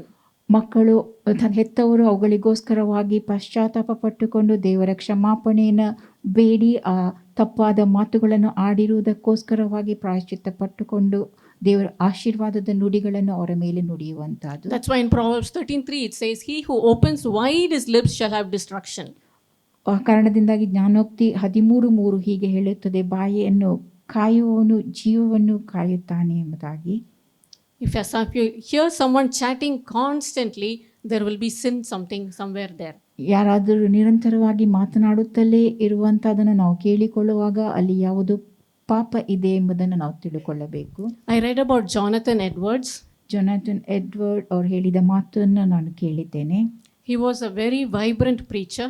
ಅವರೊಂದು ಬಲಶಾಲಿಯಾದ ಬೋಧಕರಾಗಿದ್ದರು. And when he preached, people would repent and come. He would preach the wrath of God over sin. ಪಾಪದ ಮೇಲೆ ದೇವರು ಕೊಡುವ ಕ್ರೋಧದ ವಿಷಯವಾಗಿ ಅವರು ಮಾತನಾಡುವಾಗ ಅದು ಬಲವಾಗಿ ಕಾರ್ಯನಡೆಸುತ್ತಿತ್ತು. At home, he was a very gentle father. ಮನೆಯಲ್ಲಿ ಅವರು ಒಂದು ಮೃದುವಾದ ತಂದೆಯಾಗಿದ್ದರು. He had 11 children. ಅವರಿಗೆ 11 ಜನ ಮಕ್ಕಳಿದ್ದರು. And every evening, he would spend 1 hour with the children. ಪ್ರತಿ ಸಂಜೆಯ ವೇಳೆಯಲ್ಲಿ 1 ಗಂಟೆಗಳ ಕಾಲ ಅವರು ಸಮಯವನ್ನು ತಮ್ಮ ಮಕ್ಕಳೊಂದಿಗೆ ಕಳೆಯುತ್ತಿದ್ದರು. Some children will be sitting on his lap, some will be standing around or sitting around him. ಕೆಲವು ಮಕ್ಕಳು ಅವರ ಮಡಿಲಲ್ಲಿ ಕುಳಿತುಕೊಳ್ಳುತ್ತಿದ್ದರು, ಇನ್ನು ಕೆಲವು ಅವರ ಸುತ್ತಲೂ ನಿಂತುಕೊಳ್ಳುತ್ತಿದ್ದರು. He would take time to talk to each child, find out how they were that day. ಆ ದಿನ ಅವರು ಹೇಗೆ ಕಳೆದರು ಎಂಬುದಾಗಿ ಪ್ರತಿಯೊಬ್ಬ ಮಗುವಿನೊಂದಿಗೆ ಅವರು ಮಾತು ಕೇಳುತ್ತಿದ್ದರು. Then he would bless each child individually. ಮತ್ತು ವೈಯಕ್ತಿಕವಾಗಿ ಪ್ರತಿ ಮಗುವನ್ನು ಅವರು ಆಶೀರ್ವದಿಸುತ್ತಿದ್ದರು. All the 11 children were blessed by their father every day. ಎಲ್ಲ 11 ಮಕ್ಕಳು ಕೂಡ ತಂದೆಯಿಂದ ಪ್ರತಿನಿತ್ಯವೂ ಆಶೀರ್ವದಿಸಲ್ಪಡುವವರಾಗಿದ್ದರು. And later on, when they checked his genealogy, his descendants, all throughout his descendants, children, grandchildren, great-grandchildren, great-great-grandchildren, ಅವರ ವಂಶಾವಳಿಯನ್ನು ನೋಡುವಾಗ ಮುಂದಕ್ಕೆ ಅವರ ಮಕ್ಕಳು, ಮೊಮ್ಮಕ್ಕಳು, ಮರಿಮಕ್ಕಳೆಲ್ಲರೂ they were all illustrious people. ಅವರೆಲ್ಲರೂ ಸಮೃದ್ಧಿಯ ಜೀವಿತವನ್ನು ನಡೆಸುವವರಾಗಿದ್ದರು. They were all in very good positions ಉತ್ತಮ ಸ್ಥಾನವನ್ನು ಹೊಂದಿದವರಾಗಿದ್ದರು and leading godly lives. ಮತ್ತು ದೇವಭಕ್ತಿಯ ಜೀವಿತವನ್ನು ಅವರು ನಡೆಸುತ್ತಿದ್ದರು. On the other hand, if you see about John F. Kennedy, ಮತ್ತೊಂದು ಕಡೆಯಲ್ಲಿ ನಾವು ನೋಡುವಾಗ ಜಾನ್ ಎಫ್ ಕೆನೆಡಿಯ ಕುರಿತಾಗಿ, his father, ಅವರ ತಂದೆ, he made money the wrong way. ಅವರು ತಪ್ಪಾದ ರೀತಿಯಲ್ಲಿ ಸಂಪಾದಿಸುತ್ತಿದ್ದರು. And there were other wrong things involved in alcohol distribution. ಮತ್ತೆ ಇನ್ನು ಕೆಲವು ತಪ್ಪಾದ ಸಂಗತಿಗಳನ್ನು ಮಾಡುತ್ತಿದ್ದರು. ಅವರು ಮಾದಕ ದ್ರವ್ಯವನ್ನು ಇತರರಿಗೆ ವಿತರಿಸುವವರಾಗಿದ್ದರು.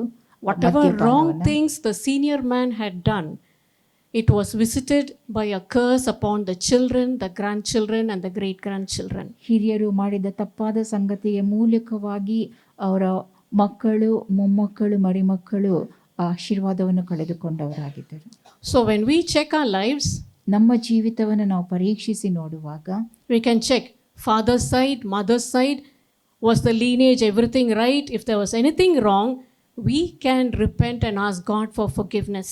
ತಂದೆಯ ಕಡೆಯಿಂದ, ತಾಯಿಯ ಕಡೆಯಿಂದ ಅಂತ ಯಾವುದೇ ಕೆಟ್ಟ ಸಂಗತಿಗಳು ನಡೆದಿದ್ದಲ್ಲಿ ನಾವು ಅದನ್ನು ಪರೀಕ್ಷಿಸಿ ದೇವರ ಮುಂದೆ ಅವುಗಳಿಗೋಸ್ಕರವಾಗಿ ಕ್ಷಮೆ ಬೇಡುವವರಾಗಿರಬೇಕು. Or if our children, our nephews, our nieces, our grandchildren, if they are not prospering the right godly way, we can still repent and ask God for forgiveness.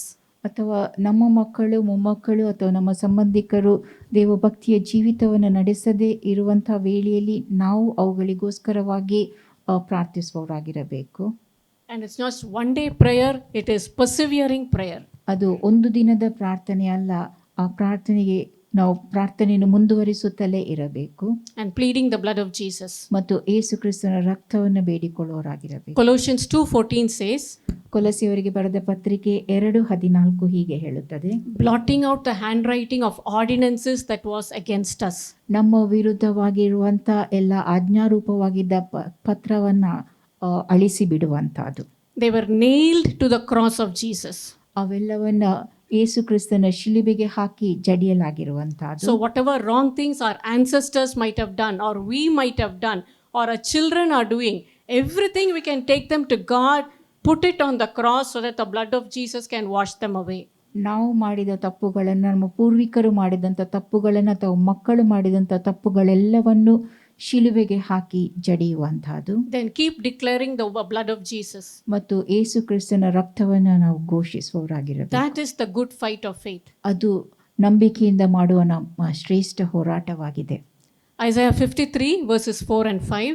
Yeshaya 53 ವಚನ 4 ಹಾಗೂ 5.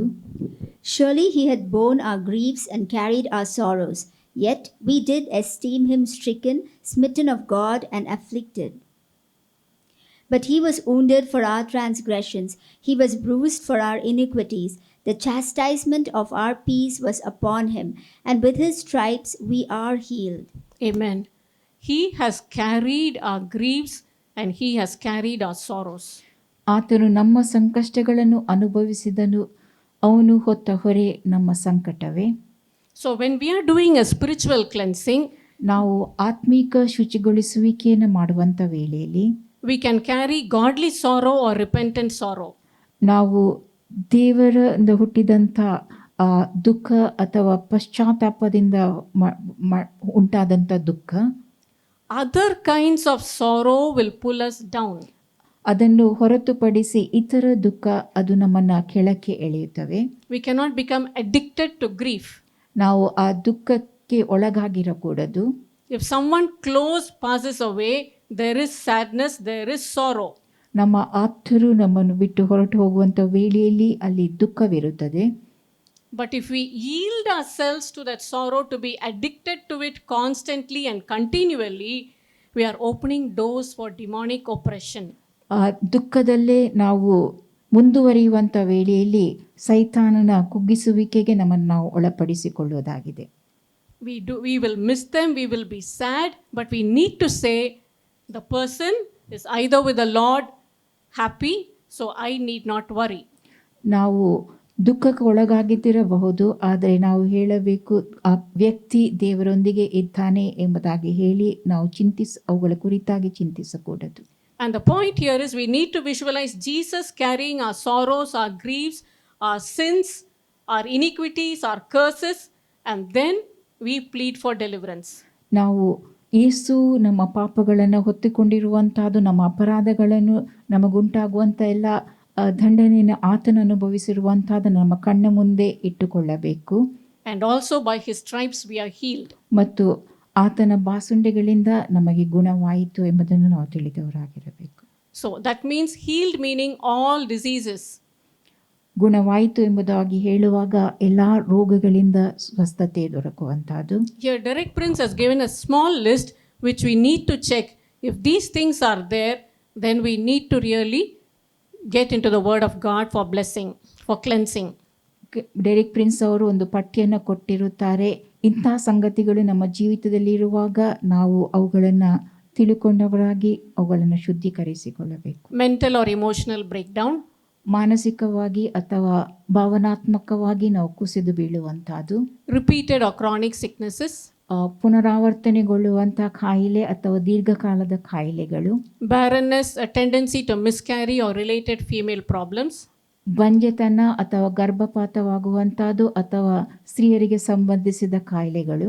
Breakdown of marriage and family alienation.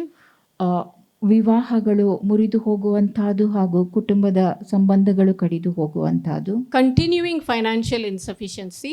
ಆರ್ಥಿಕ ಕೊರತೆ ಅದು ಮುಂದುವರಿಯುತ್ತಲೇ ಇರುವಂತಹ ಸಂಗತಿ. Being accident prone. ಅಪಘಾತಕ್ಕೀಡಾಗುತ್ತಲೇ ಇರುವಂತಹದ್ದು.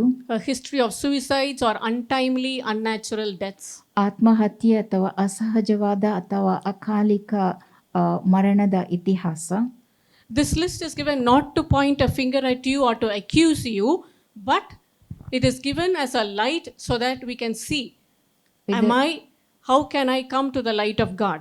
ನಾವು ಹೇಗೆ ದೇವರ ಬೆಳಕಿನ ಕಡೆಗೆ ಬರಬೇಕು ಎಂಬುದನ್ನು ತೋರಿಸಿಕೊಡುವುದಕ್ಕಾಗಿ ಈ ಪಟ್ಟಿ ಹಾಕಲ್ಪಟ್ಟಿದೆ, ಅಥವಾ ನಿಮ್ಮನ್ನು ನೀವು ದೋಷಿಗಳು ಎಂಬುದಾಗಿ ತಿಳಿಸುವುದಕ್ಕಾಗಿ ಅಲ್ಲ. Because sometime or other everyone will go through something in this list. ಈ ಪಟ್ಟಿಯಲ್ಲಿರುವ ಕೆಲವೊಂದು ಸಂಗತಿಗಳ ಮೂಲಕವಾಗಿ ಯಾರಾದರೂ ಹಾದು ಹೋಗಲು ಸಾಧ್ಯತೆ ಇರುತ್ತದೆ. Everyone. ಎಲ್ಲರೂ. Because Attacks come, Satan does not choose only this person I should attack, no, only that person. Attack comes for every Christian. ಈ ವ್ಯಕ್ತಿಯ ಮೇಲೆ ಮಾತ್ರವೇ ನಾನು ದಾಳಿ ಮಾಡುತ್ತೇನೆ, ಆ ವ್ಯಕ್ತಿಯ ಮೇಲೆ ಮಾತ್ರ ದಾಳಿ ಮಾಡುತ್ತೇನೆ ಎಂಬುದಾಗಿ ಸೈತಾನನು ಎಣಿಸಿಕೊಳ್ಳುವುದಿಲ್ಲ. ಆತನೆಲ್ಲ ಕ್ರೈಸ್ತರ ಮೇಲೂ ದಾಳಿ ನಡೆಸುತ್ತಾನೆ. And that is one thing we need to not only cleanse our thoughts and our attitudes, but also our homes. ನಮ್ಮ ನಮ್ಮ ಆಲೋಚನೆಗಳನ್ನು ಮಾತ್ರವೇ ನಾವು ಶುದ್ಧೀಕರಿಸುವುದು ಮಾತ್ರ ಅಲ್ಲ, ನಮ್ಮ ಮನೆಗಳನ್ನು ನಾವು ಶುದ್ಧೀಕರಿಸಬೇಕು. When God gave the instruction about the construction of the temple, ದೇವರ ಆಲಯವನ್ನು ಹೇಗೆ ಕಟ್ಟಬೇಕು ಎಂಬುದಾಗಿ ದೇವರು ತಿಳಿಸಿದ ವೇಳೆಯಲ್ಲಿ God said you cannot, the stones should also already be cut and then they should be brought there. ಆ ಕಲ್ಲುಗಳನ್ನು ಮುಂಚಿತವಾಗಿಯೇ ಕಡಿದು ಬಳಿಕ ಅದನ್ನು ಕಟ್ಟುವುದಕ್ಕೋಸ್ಕರವಾಗಿ ಒಳತರಬೇಕು ಎಂಬುದಾಗಿ. The sound of hammering, chiseling cannot be heard in the temple. ಸುತ್ತಿ ಬಡಿಯುವಂತಹ ಶಬ್ದಗಳು ಆ ದೇವಾಲಯದೊಳಗೆ ಕೇಳಿಸಕೂಡದು. There can be no carving or engraving of a human being or an animal on any of the pillars or in the temple premises. ಆಲಯದ ಸುತ್ತಲ ಜಾಗದಲ್ಲಿ ಯಾವ ಆಕೃತಿಗಳನ್ನು ಕಡಿಯಕೂಡದು ಎಂಬುದಾಗಿಯೂ ದೇವರು ಹೇಳಿರುತ್ತಾನೆ. The pillars in the temple had only the pictures of fruits and flowers or geometric designs. ದೇವಾಲಯದಲ್ಲಿರುವ ಆ ಕಲ್ಲುಗಳಲ್ಲಿ ಹಣ್ಣು ಹಂಪಲಿನ ಚಿತ್ರಗಳು ಮಾತ್ರವೇ ಇದ್ದವು. We need to take care of our homes. ನಾವು ನಮ್ಮ ಮನೆಯ ಕುರಿತಾಗಿಯೂ ಎಚ್ಚರ ವಹಿಸಬೇಕು. What we bring inside our homes. ನಮ್ಮ ಮನೆಯೊಳಗೆ ಯಾವ ಯಾವ ವಸ್ತುಗಳನ್ನು ನಾವು ತರುತ್ತೇವೆ ಎಂಬುದರ ಕುರಿತಾಗಿ. Objects which have any connection with the occult or with satanic worship cannot come into our house. ಅತೀಂದ್ರಿಯಕ್ಕೆ ಸಂಬಂಧಪಟ್ಟ ಸಂಗತಿಗಳು ಅಥವಾ ಸೈತಾನನ ಆರಾಧನೆಗೆ ಸಂಬಂಧಪಟ್ಟಂತ ಯಾವ ವಸ್ತುಗಳನ್ನು ನಾವು ನಮ್ಮ ಮನೆಯೊಳಗೆ ತರಕೂಡದು. The Star of David is a 6-pointed star. ದಾವೀದನ ನಕ್ಷತ್ರ ಅದು 6 ಮೂಲೆಗಳಿಂದ ಕೂಡಿರುವಂತಹದ್ದು. But the common satanic star will be 5-pointed. ಆದರೆ ಸೈತಾನನಿಂದ ಹುಟ್ಟಿಕೊಂಡಂತಹ ನಕ್ಷತ್ರ 5 ಮೂಲೆಗಳುಳ್ಳದ್ದಾಗಿರುತ್ತದೆ. And sometimes the satanic worshippers, they have the upturned cross. ಸೈತಾನನ ಆರಾಧಿಸುವವರು ಬುಡಮೇಲು ಮಾಡಿದ ಶಿಲುಬೆಯನ್ನು ಇಡುತ್ತಾರೆ. And there are different crosses which have satanic connections. ಇನ್ನು ಕೆಲವೊಂದು ಶಿಲುಬೆಗಳು ಸೈತಾನನ ಸಂಬಂಧವನ್ನು A ಹೊಂದಿಕೊಂಡಿರುವಂತಹದ್ದಾಗಿದೆ. cross with a circle on top of it. ಶಿಲುಬೆಯಲ್ಲಿ ಅದರ ಮೇಲ ಭಾಗದಲ್ಲಿ ಇರುವಂತಹ ವೃತ್ತದಿಂದ ಕೂಡಿರುವಂತಹದ್ದು. We need to take care. ಅವುಗಳ ವಿಷಯವಾಗಿ ನಾವು ಎಚ್ಚರ ವಹಿಸಬೇಕು. Any object which is used in the worship of any other religion cannot be brought in. ಇತರ ಧರ್ಮದವರು ಉಪಯೋಗಿಸುವಂತ ಅವರ ಆರಾಧನೆಯಲ್ಲಿ ತುಂಬಿರುವಂತ ಯಾವುದೇ ಸಂಗತಿಗಳನ್ನು ನಾವು ನಮ್ಮ ಮನೆಯೊಳಗೆ ತರಕೂಡದು. It may not be an idol but it might be just an object. ಅದು ವಿಗ್ರಹವಾಗಿರ್ಲಿಕ್ಕಿಲ್ಲ, ಅವರು ಉಪಯೋಗಿಸುವಂತ ಯಾವುದೇ ವಸ್ತುವಾಗಿದ್ದಿರಬಹುದು. One missionary, he was gifted a drum. ಒಬ್ಬ ಧರ್ಮ ಪ್ರಚಾರಕರಿಗೆ ಯಾವುದೋ ಒಂದು ಡ್ರಮ್ ಅನ್ನು ಕೊಡಲಾಗಿತ್ತು. He took it home, he kept it in his house, and from that day onwards, he, his wife, his son could see a shadow passing in that corner. ಅವರು ಅದನ್ನು ತೆಗೆದುಕೊಂಡು ಹೋಗಿ ತಮ್ಮ ಮನೆಯಲ್ಲಿ ಇಟ್ಟಿದ್ದರು. ಆ ದಿನದಿಂದ ಮುಂದಕ್ಕೆ ಅವರ ಪತ್ನಿ ಹಾಗೂ ಮಗ ಆ ಸ್ಥಳದಲ್ಲಿ ಒಂದು ನೆರಳು ಚಲಿಸುವಂತಹದನ್ನು ನೋಡಿದ್ದರು. Disturbing noises in the night. ಮತ್ತು ರಾತ್ರಿಯ ವೇಳೆಯಲ್ಲಿ ಶಬ್ದಗಳು ಉಂಟಾಗುವಂತಹದನ್ನು ಅವರು ನೋಡಿದ್ದರು. He never ever thought it would be because of the drum. ಅವರು ಎಂದೂ ಯೋಚಿಸಲಿಲ್ಲ ಆ ಡ್ರಮ್ನ ಮೂಲಕವಾಗಿ ಅದು ಉಂಟಾಗಿದ್ದುದು ಎಂಬುದನ್ನು. Later on, his pastor told him, you remove the drum from your house, take it out, destroy it. ಆ ಬಳಿಕ ಅವರ ಸಭಾಪಾಲಕರು ಹೇಳಿದ್ದರು, ಆ ಡ್ರಮ್ ಅನ್ನು ನೀವು ಆ ಮನೆಯಿಂದ ತೆಗೆದು ಹಾಕಿ ಅದನ್ನ ಧ್ವಂಸ ಮಾಡಿರಿ ಎಂಬುದಾಗಿ. He took it out of the room, out of the house. ಅದನ್ನ ಅವರು ತಮ್ಮ ಮನೆಯಿಂದ ಹೊರಗೆ ತೆಗೆದುಕೊಂಡು ಹೋದರು. He tried removing the cover on the drum, the cloth cover or the leather cover from the drum, because they used to hit it like this. ಆ ಡ್ರಮ್ನ ಮೇಲಿದ್ದಂತ ಚರ್ಮದ ಹೊದಿಕೆಯನ್ನ ಅವರು ತೆಗೆಯಲು ಪ್ರಯತ್ನಿಸಿದರು. It was difficult. ಅದು ಅವರಿಗೆ ಕಷ್ಟಕರವಾಗಿತ್ತು. He could hear some scratching noise inside. ಅದರ ಒಳಗೆ ಯಾವುದೋ ಒಂದು ಶಬ್ದ ಹೊರಟು ಬರುವಂತಹದನ್ನು ಅವರು ಕೇಳಿದರು. He thought some insect must be inside. ಯಾವುದೋ ಒಂದು ಕೀಟ ಅದರೊಳಗಿರಬೇಕೆಂಬುದಾಗಿ ಅವರು ಭಾವಿಸಿದರು. He struggled and removed the cover. He heard a screeching noise, but he couldn't see anything. ಅವರು ಕಷ್ಟಪಟ್ಟು ಆ ಹೊದಿಕೆಯನ್ನು ತೆಗೆದರು. ಅದರಿಂದ ಕಿರುಚಾಡುವ ಒಂದು ಶಬ್ದ ಅಲ್ಲಿ ಅವರಿಗೆ ಕೇಳಿಸಿತು, ಆದರೆ ಅವರು ಏನನ್ನು ನೋಡಲು ಸಾಧ್ಯವಾಗಿರಲಿಲ್ಲ. He destroyed the drum. ಆ ಡ್ರಮ್ಮನ್ನು ಅವರು ನಾಶಪಡಿಸಿದರು. Then he found out from the person who had gifted it to him that it was once used in the temple for worship. ಯಾರು ಅದನ್ನು ಅವರಿಗೆ ಉಡುಗೊರೆಯಾಗಿ ಕೊಟ್ಟಿದ್ದರೋ ಅವರಿಂದ ತಿಳಿದು ಬಂದಂಥ ಸಂಗತಿ ಆ ಡ್ರಮ್ಮನ್ನು ದೇವಸ್ಥಾನದಲ್ಲಿ ಬಳಸಲಾಗುತ್ತಿತ್ತು ಎಂಬುದು. Sometimes people have lamps as artwork in their houses. ಕೆಲವೊಮ್ಮೆ ಕೆಲವರ ಮನೆಯಲ್ಲಿ ಕೆಲವೊಂದು ದೀಪವನ್ನು ಕಲಾಕೃತಿಯಾಗಿ ಇಟ್ಟುಕೊಳ್ಳುತ್ತಾರೆ. If it is connected with the worship in other religions, you cannot keep them because it will produce curses. It will invite demons inside the house. ಅದು ಇತರ ಧರ್ಮದವರು ಆರಾಧನೆಗಾಗಿ ಬಳಸುತ್ತಿದ್ದಂಥ ಸಂಗತಿಯಾಗಿದ್ದಲ್ಲಿ ಅವು ನಿಮ್ಮ ಮನೆಯಲ್ಲಿ ಸೈತಾನನ ಕ್ರಿಯೆಗಳು ನಡೆಯುವಂತೆ ಮಾಡುತ್ತವೆ. Curses can come through wigs also. ತಲೆಗೆ ಧರಿಸಿಕೊಳ್ಳುವ ವಿಘ್ನ ಮೂಲಕವಾಗಿಯೂ ಶಾಪಗಳು ಬರಲು ಸಾಧ್ಯ. Because many people, they go and shave their heads, they donate the hair in the temples, and then it is exported to foreign countries where they change it into wigs and other things. ಕೆಲವರು ದೇವಾಲಯಕ್ಕೆ ಹೋಗಿ ತಮ್ಮ ಕೂದಲುಗಳನ್ನು ಕ್ಷೌರ ಮಾಡಿಸಿ ಅದನ್ನು ದೇವಸ್ಥಾನದಲ್ಲಿ ಕೊಡುತ್ತಾರೆ. ಆ ಬಳಿಕ ಅಂಥ ಕೂದಲುಗಳನ್ನು ಪರದೇಶಕ್ಕೆ ಕೊಂಡೊಯ್ದು ಅಲ್ಲಿ ಅದನ್ನು ವಿಗ್ ಮಾಡಲಾಗುತ್ತದೆ. One lady had bought a wig from a foreign country for her wedding day. ಒಂದು ಸ್ತ್ರೀ ಮದುವೆಗಾಗಿ ಒಂದು ವಿಗ್ಗನ್ನು ಪರದೇಶದಿಂದ ಖರೀದಿಸುತ್ತಾರೆ. Imported costly wig. ಅದು ಪರದೇಶದಿಂದ ಕೊಂಡುಕೊಳ್ಳಲ್ಪಟ್ಟಂಥ ಬಹು ಬೆಲೆಯುಳ್ಳ ವಿಗ್ ಆಗಿತ್ತು. But the origin hair from the temple. ಆದರೆ ಅದರ ಮೂಲ ಅದು ದೇವಸ್ಥಾನದ ಆಗಿತ್ತು. It affected the family. ಅದು ಅವರ ಕುಟುಂಬದ ಮೇಲೆ ಪ್ರಭಾವವನ್ನು ಬೀರಿತು. The husband was suffering from incurable asthma, wheezing. ಆಕೆಯ ಪತಿ ಗುಣಪಡಿಸಲಾಗದಂಥ ಅಸ್ತಮ ಕಾಯಿಲೆಯಿಂದ ಬಳಲಲಾರಂಭಿಸಿದರು. But if he slept in the room where the wig wasn't there, he could sleep peacefully in the hall. ಅದು ಅವರು ವಿಗ್ ಇಲ್ಲದ ಕೋಣೆಯಲ್ಲಿ ನಿದ್ರಿಸಿದಲ್ಲಿ ಅವರು ಸಮಾಧಾನದಿಂದ ನಿದ್ರಿಸಲು ಸಾಧ್ಯವಾಗುತ್ತಿತ್ತು. But if he went into the bedroom, he would get the wheezing again. ಆದರೆ ಮಲಗುವ ಕೋಣೆಯಲ್ಲಿ ಹೋಗಿ ನಿದ್ರಿಸಿದಾಗ ಮತ್ತೆ ಅಸ್ತಮ ಕಾಯಿಲೆ ಕಾಣಿಸಿಕೊಳ್ಳುತ್ತಿತ್ತು. He prayed, God revealed, and then once it was thrown out, he became completely well. ಅವರು ಪ್ರಾರ್ಥಿಸಿದರು, ದೇವರು ಅವರಿಗೆ ಪ್ರಕಟಪಡಿಸಿದರು, ಮತ್ತೆ ಆ ವಿಗ್ಗನ್ನು ಅವರು ಕೋಣೆಯಿಂದ ಪೂರ್ತಿಯಾಗಿ ಹೊರಗೆ ತಳ್ಳಲ್ಪಟ್ಟಾಗ ಅವರು ಸ್ವಸ್ಥರಾದರು. That's why we need to check. Even toys, sometimes they represent objects of worship in other religions. ಕೆಲವೊಂದು ಆಟದ ಸಾಮಾನುಗಳು ಕೂಡ ಇತರ ಧರ್ಮದವರು ಆರಾಧಿಸುವುದಕ್ಕಾಗಿ ಉಪಯೋಗಿಸುವಂಥ ಸಂಗತಿಗಳಾಗಿದ್ದಿರಬಹುದು ಅಥವಾ ಅದನ್ನೇ ಸೂಚಿಸುವಂಥವುಗಳಾಗಿದ್ದಿರಬಹುದು. Curios would be a better word, I think. Curios, they say curious works of art. ನಮಗೆ ಕುತೂಹಲವನ್ನು ಉಂಟು ಮಾಡುವಂಥ ಕಲಾಕೃತಿಗಳು. So any object associated with idolatrous worship, whether pagan or professing to be Christian, cannot be had in our homes. ಅನ್ಯರು ಅಥವಾ ಕ್ರೈಸ್ತರು ಎಂಬುದಾಗಿ ಹೇಳಿಕೊಳ್ಳುವವರು ಉಪಯೋಗಿಸುವಂಥ ಆರಾಧನೆಗೆ ಸಂಬಂಧಿಸಿದ ಯಾವುದೇ ವಸ್ತುಗಳಾಗಿದ್ದಿರಬಹುದು. Any object representing any kind of false religion or cult or satanic practice.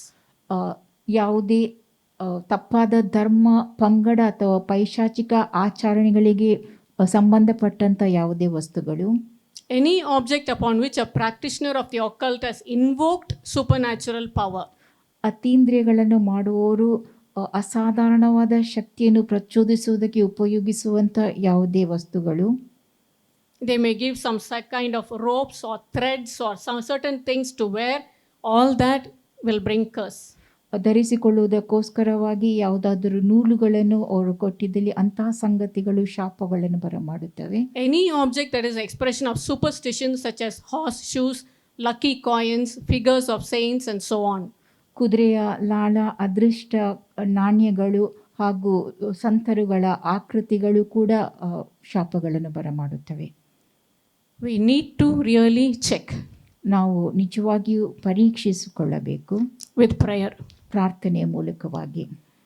Lastly, I only want to say that not only are we the temple of God, we are God's fruitful trees. ನಾವು ದೇವರ ಆಲಯ ಮಾತ್ರವೇ ಅಲ್ಲ, ದೇವರಿಗಾಗಿ ಫಲ ಕೊಡುವ ಮರಗಳಾಗಿದ್ದೇವೆ. It is beautiful to see a tree laden with good fruit, giving plenty of shade. ಬಹಳಷ್ಟು ನೆರಳನ್ನು ಕೊಡುವ ಹಾಗೂ ಫಲದಿಂದ ತುಂಬಿಕೊಂಡಿರುವಂಥ ಮರಗಳು. A tree full of juicy mangoes and with good shade will always draw people to it. ಬಹಳ juice ಕೊಡುವಂಥ ಹಣ್ಣಿನಿಂದ ತುಂಬಿದ ಮರಗಳು ಮತ್ತು ನೆರಳು ಕೊಡುವಂಥ ಮಾವಿನ ಮರ. That is how Psalm 1 pictures us. ಕೀರ್ತನೆ 1 ಅದರ ಚಿತ್ರಣವಾಗಿದೆ. Verse 3 says, "He shall be like a tree planted by the rivers of water." ವಚನ 3 ಹೀಗೆ ಹೇಳುತ್ತದೆ, ಅವನು ನೀರಿನ ಕಾಲುವೆಗಳ ಬಳಿಯಲ್ಲಿ ಬೆಳೆದಿರುವ ಮರದ ಹಾಗಿರುವನು ಎಂಬುದಾಗಿ. That bringeth forth his fruit in his season. ಅಂಥ ಮರವು ತಕ್ಕ ಕಾಲದಲ್ಲಿ ಫಲ ಕೊಡುತ್ತದಲ್ಲ. His leaf shall not wither. ಅದರ ಎಲೆ ಬಾಡುವುದೇ ಇಲ್ಲ. Whatsoever he doeth shall prosper. ಅದರಂತೆ ಅವನ ಕಾರ್ಯವೆಲ್ಲವೂ ಸಫಲವಾಗುವುದು. The man who meditates on the word of God ದೇವರ ವಾಕ್ಯವನ್ನು ಧ್ಯಾನಿಸುತ್ತಿರುವಂಥ ಮನುಷ್ಯನು and who does according to the word of God ಮತ್ತು ದೇವರ ವಾಕ್ಯದಂತೆ ನಡೆಯುವವನು, does not walk in the counsel of the ungodly, ದುಷ್ಟರ ಆಲೋಚನೆಯಂತೆ ನಡೆಯದೇ ಇರುವವನು, nor stand in the path of the wicked, ದುಷ್ಟರ ಮಾರ್ಗದಲ್ಲಿ ನಡೆಯದೇ ಇರುವವನು, nor sit in the seat of the scornful. ಧರ್ಮನಿಂದಕರೊಡನೆ ಕೂತುಕೊಳ್ಳದೇ ಇರುವವನು. That is how God wants us to separate ourselves from wrong people and to be rooted in his word so that we will be a fruitful tree. ತಪ್ಪಾದ ಜನರೊಂದಿಗೆ ನಮ್ಮನ್ನು ನಾವು ಪ್ರತ್ಯೇಕಿಸಿಕೊಂಡು ಆತನ ವಾಕ್ಯದಲ್ಲಿ ಬೇರೂರಿ ನಿಂತು ಫಲ ಕೊಡುವ ಮರಗಳಾಗಿ ನಾವು ಇರಬೇಕೆಂಬುದಾಗಿ ದೇವರು ಬಯಸುತ್ತಾನೆ. And in John chapter 15, ಯೋಹಾನ 15 Jesus said, "I am the true vine. ಯೇಸು ಹೇಳಿದ್ದು, ನಾನೇ ನಿಜವಾದ ದ್ರಾಕ್ಷೆ ಬಳ್ಳಿ, My Father is the husbandman. ನನ್ನ ತಂದೆ ತೋಟಗಾರನು. Every branch in me that beareth fruit, he purgeth it. ನನ್ನಲ್ಲಿದ್ದು ಫಲ ಕೊಡದಿರುವ ಪ್ರತಿಯೊಂದು ಕೊಂಬೆಯನ್ನು ಆತನು ತೆಗೆದುಹಾಕುತ್ತಾನೆ, that it may bring forth more fruit."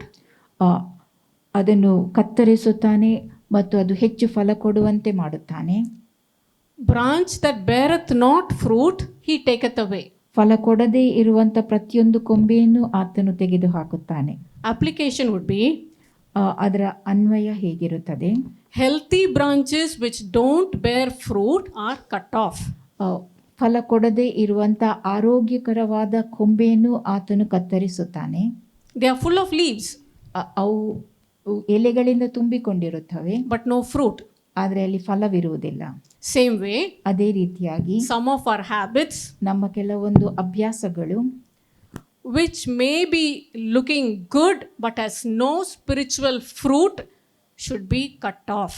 ಅದು ಸುಂದರವಾಗಿ ಕಾಣಿಸಿಕೊಳ್ಳಬಹುದು, ಮಾತ್ರ ಅಲ್ಲಿ ಆತ್ಮಿಕ ಫಲ ಇಲ್ಲದೆ ಇರುವಂಥದ್ದು ಅಂಥವುಗಳು ಕಡಿದು ಹಾಕಲ್ಪಡುವವು. Why? ಯಾಕೆ? The fruitless branch will be taking the strength from the vine and from the fruitful branches, and finally the fruitful branch and the vine, they will be destroyed. Why? Because this fruitless branch will be sucking the strength from it. ಫಲ ಕೊಡದೇ ಇರುವಂಥ ಕೊಂಬೆಗಳು ಫಲ ಕೊಡುವ ಕೊಂಬೆಗಳಿಂದಲೂ ಬಳ್ಳಿಯಿಂದಲೂ ಸತ್ವವನ್ನು ಎಳೆಯುವುದರ ಮೂಲಕವಾಗಿ ಆ ಫಲ ಕೊಡುವ ಕೊಂಬೆಗಳ ಶಕ್ತಿ ಅದು ಕಡಿಮೆಯಾಗುತ್ತದೆ. Constantly flipping through the cell phone, constantly flipping through WhatsApp, through news, this, that, all the YouTube links, if it does not giving you spiritual fruit to draw you closer to God, to intercede, to fervently pray, cut it off. ಸತತವಾಗಿ ನಾವು ಮೊಬೈಲ್ನಲ್ಲಿ ಬೇರೆ ಬೇರೆ ಸಂಗತಿಗಳನ್ನು ವೀಕ್ಷಿಸುವಂಥ ವೇಳೆಯಲ್ಲಿ ಅವು ನಾವು ಫಲ ಕೊಡದಂತೆ ಮಾಡುತ್ತಿರುವಂಥ ಸಮಯವಾಗಿದ್ದಲ್ಲಿ ಅಂಥ ಫಲ ಕೊಡದೇ ಇರುವಂಥ ಸಂಗತಿಗಳನ್ನು ನಾವು ತೆಗೆದುಹಾಕಬೇಕು. That God will give us the guidance. ದೇವರು ನಮಗೆ ತಕ್ಕ ಮಾರ್ಗದರ್ಶನವನ್ನು ಕೊಡುತ್ತಾನೆ. But we have to cut them off. ಅವುಗಳನ್ನು ನಾವು ತೆಗೆದುಹಾಕಬೇಕು. The result is marvelous fruit-bearing trees of God. ಅದರ ಮೂಲಕವಾಗಿ ನಾವು ಅದ್ಭುತವಾದ ರೀತಿಯಲ್ಲಿ ದೇವರಿಗಾಗಿ ಫಲ ಕೊಡುವ ವ್ಯಕ್ತಿಗಳಾಗುತ್ತೇವೆ. And in Psalm 92 verses 14 and 15, ಕೀರ್ತನೆ 92 ವಚನ 14 ಹಾಗೂ 15 ಹೀಗೆ ಹೇಳುತ್ತದೆ, those who are planted in the house of God, ದೇವರ ಆಲಯದಲ್ಲಿ ನೆಡಲ್ಪಟ್ಟವರು, they will be fat and flourishing, ಅವರು ತುಂಬಿ ಅರಳುತ್ತಾ ಇರುವವರು, ಅಭಿವೃದ್ಧಿ ಹೊಂದುತ್ತಲೇ ಇರುವವರು, and even in old age they will bear fruit. ಅವರು ಮುದಿ ಪ್ರಾಯದಲ್ಲಿಯೂ ಫಲ ಕೊಡುವವರಾಗಿರುತ್ತಾರೆ. How should we be? ನಾವು ಹೇಗಿರಬೇಕು? flourishing, prosperous, fruit-bearing tree or a rotten tree. ನಾವು ಅಭಿವೃದ್ಧಿ ಹೊಂದುವಂಥ ಫಲ ಕೊಡುವಂಥ ಮರಗಳಾಗಿರಬೇಕು ಅಥವಾ ಕೊಳೆತು ಹೋಗದ ಮರಗಳಾಗಿರುವಂಥ. The picture we should always have is a fruitful tree giving shade, a blessing to many people. ಫಲ ತುಂಬಿದ ಮರ ಅದು ನೆರಳು ಕೊಡುವಂತಹದ್ದು ಮತ್ತು ಇತರರಿಗೆ ಆಶೀರ್ವಾದವನ್ನು ಕೊಡುವಂಥ ಮರದ ದೃಶ್ಯ ನಮ್ಮ ಮುಂದೆ ಇರಬೇಕು. That is how we should be. ಅದೇ ರೀತಿಯಾಗಿ ನಾವಿದ್ದಿರಬೇಕು. It is not to condemn ourselves ನಮ್ಮನ್ನು ನಾವು ದೋಷಿಗಳು ಎಂಬುದಾಗಿ ಹೇಳಿಕೊಳ್ಳುವುದಲ್ಲ, or to judge others, ಇತರರ ಮೇಲೆ ತೀರ್ಪು ಮಾಡುವುದಲ್ಲ, but to see for ourselves, am I bearing fruit? ನಾನು ಫಲ ಕೊಡುವವನಾಗಿದ್ದೇನೋ ಇಲ್ಲವೋ ಎಂಬುದನ್ನು ನೋಡಿಕೊಳ್ಳಬೇಕು. If I am not bearing fruit, ನಾವು ಫಲ ಕೊಡದೇ ಇರುವವರಾಗಿದ್ದಲ್ಲಿ I must make changes ನಾವು ಬದಲಾವಣೆಗಳನ್ನು ಮಾಡಿಕೊಳ್ಳಬೇಕು. in myself, ನನ್ನಲ್ಲಿ ಬದಲಾವಣೆ and with God's help, ಮತ್ತು ದೇವರ ಸಹಾಯದ ಮೂಲಕವಾಗಿ press on with this cleansing ಶುಚಿಗೊಳಿಸುವಂಥ ಸಂಗತಿಗಳಲ್ಲಿ ನಾವು ಮುಂದುವರಿಯಬೇಕು. and this pruning, ಮತ್ತು ಕತ್ತರಿಸಿ ಹಾಕುವಂಥದ್ದನ್ನು ಮಾಡುವಂಥದ್ದು. that I will give no place for the cankerworm or the palmer worm or the locust. ಬೇರೆ ಬೇರೆ ರೀತಿಯ ಮಿಡತೆಗಳಿಗೆ ನಾವು ಜಾಗ ಕೊಡದೇ ಇರುವಂಥದ್ದು. They cannot come and eat up my spiritual strength. ನನ್ನ ಆತ್ಮಿಕ ಬಲವನ್ನು ಅವು ತಿಂದು ಹಾಕಲು ಸಾಧ್ಯವಿಲ್ಲ. They cannot eat up my blessings. ನನ್ನ ಆಶೀರ್ವಾದಗಳನ್ನು ಅಂಥ ಮಿಡತೆಗಳು ತಿಂದು ಹಾಕಲು ಸಾಧ್ಯವಿಲ್ಲ. Nor of my children's blessings. ಅಥವಾ ನನ್ನ ಮಕ್ಕಳ ಆಶೀರ್ವಾದಗಳನ್ನು Or my grandchildren's blessings. ಅಥವಾ ನನ್ನ ಮೊಮ್ಮಕ್ಕಳ ಆಶೀರ್ವಾದಗಳನ್ನು I must put a fence. ನಾನು ಬೇಲಿಯನ್ನು ಹಾಕಬೇಕು. I must apply the blood of Jesus. ನಾನು ಯೇಸು ಕ್ರಿಸ್ತನ ರಕ್ತವನ್ನು ಹಚ್ಚಿಕೊಳ್ಳಬೇಕು. The blood of Jesus will keep the demons away. ಯೇಸು ಕ್ರಿಸ್ತನ ರಕ್ತ ದೆವ್ವಗಳನ್ನು ದೂರಕ್ಕೆ ತಳ್ಳುತ್ತದೆ. Speaking the word of God that cleanses the atmosphere.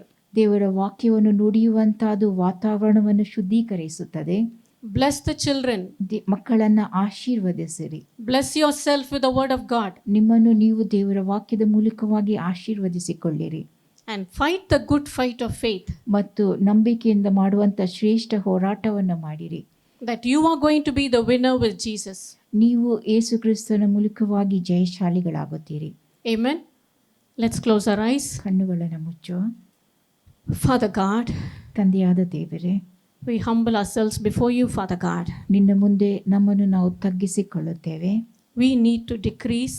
ನಾವು ಕಡಿಮೆಯಾಗಬೇಕು. You have to increase. ನೀನು ಹೆಚ್ಚಾಗಬೇಕು. We need to increase the priority we are giving to you. ನಾವು ನಿನಗೆ ಕೊಡುವ ಆದ್ಯತೆಯನ್ನು ಹೆಚ್ಚಿಸಿಕೊಳ್ಳಬೇಕು. In our time, ನಾವು ಕೊಡುವಂಥ ಸಮಯದಲ್ಲಿ, in our thoughts, ನಮ್ಮ ಆಲೋಚನೆಗಳಲ್ಲಿ, in our attitudes, ನಮ್ಮ ಮನೋವೃತ್ತಿಗಳಲ್ಲಿ, in our actions, ನಮ್ಮ ಕ್ರಿಯೆಗಳಲ್ಲಿ, in our homes. ನಮ್ಮ ಮನೆಗಳಲ್ಲಿ. Let the fire of your word be constantly burning in our hearts. ನಿನ್ನ ವಾಕ್ಯದ ಬೆಂಕಿ ನಮ್ಮ ಹೃದಯಗಳಲ್ಲಿ ಸತತವಾಗಿ ಉರಿಯುತ್ತಲೇ ಇರಲಿ. Let the fire of praise and prayer be constantly burning in the altar of our homes. ಸ್ತುತಿ ಹಾಗೂ ಪ್ರಾರ್ಥನೆಯ ಆ ಬೆಂಕಿ ನಮ್ಮ ಮನೆಯ ವೇದಿಯಲ್ಲಿ ಸದಾ ಉರಿಯುತ್ತಲೇ ಇರಲಿ. And may each and every one and their homes be purged of anything evil, and let them be blessed with your completeness. ಕೆಟ್ಟ ಸಂಗತಿಗಳು ಇರುವಲ್ಲಿ ಅವರು ತಮ್ಮ ಮನೆಗಳನ್ನು ಶುಚೀಕರಿಸಿಕೊಳ್ಳಲಿ ಮತ್ತು ಆಶೀರ್ವಾದವಲ್ಲಿ ಉಂಟಾಗಲಿ. Let everyone enjoy the blessings you have blessed them with in the heavenly places. ಪರಲೋಕದಲ್ಲಿ ನೀನು ನೀಡಿದಂಥ ಆಶೀರ್ವಾದಗಳಿಂದ ಪ್ರತಿಯೊಂದು ಮನೆಯು ಆಶೀರ್ವದಿಸಲ್ಪಡಲಿ. And let each one be a sweet fragrance to you. ಮತ್ತು ಪ್ರತಿಯೊಬ್ಬರು ನಿನಗಾಗಿರುವಂಥ ಸುವಾಸನೆಯುಳ್ಳ ವ್ಯಕ್ತಿಗಳಾಗಿರಲಿ. In Jesus' most precious name we pray. ಯೇಸುವಿನ ಅಮೂಲ್ಯವಾದ ನಾಮದಲ್ಲಿ ನಾವು ಪ್ರಾರ್ಥಿಸುತ್ತೇವೆ. Amen. Amen.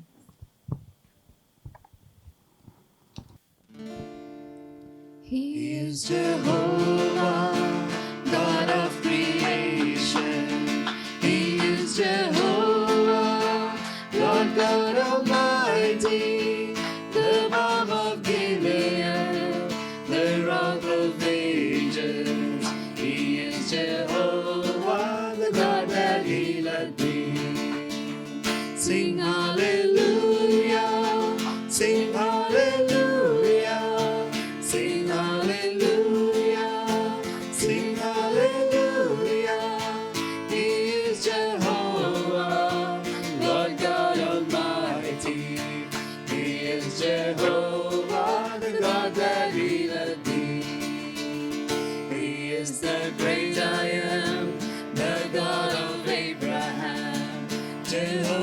Shalom, the God of peace I am, the God of Israel, the everlasting one. He is Jehovah, the God that healeth thee. Sing hallelujah, sing hallelujah, sing hallelujah, sing hallelujah. He is Jehovah, Lord God Almighty. He is Jehovah, the God that healeth thee. He is your provider, Jehovah Jireh, God of salvation, God of Messiah. The Son He sent to you and testified of Him. He is Jehovah, the God that healeth thee. Sing hallelujah, sing hallelujah, sing hallelujah, sing hallelujah. He is Jehovah, Lord God Almighty.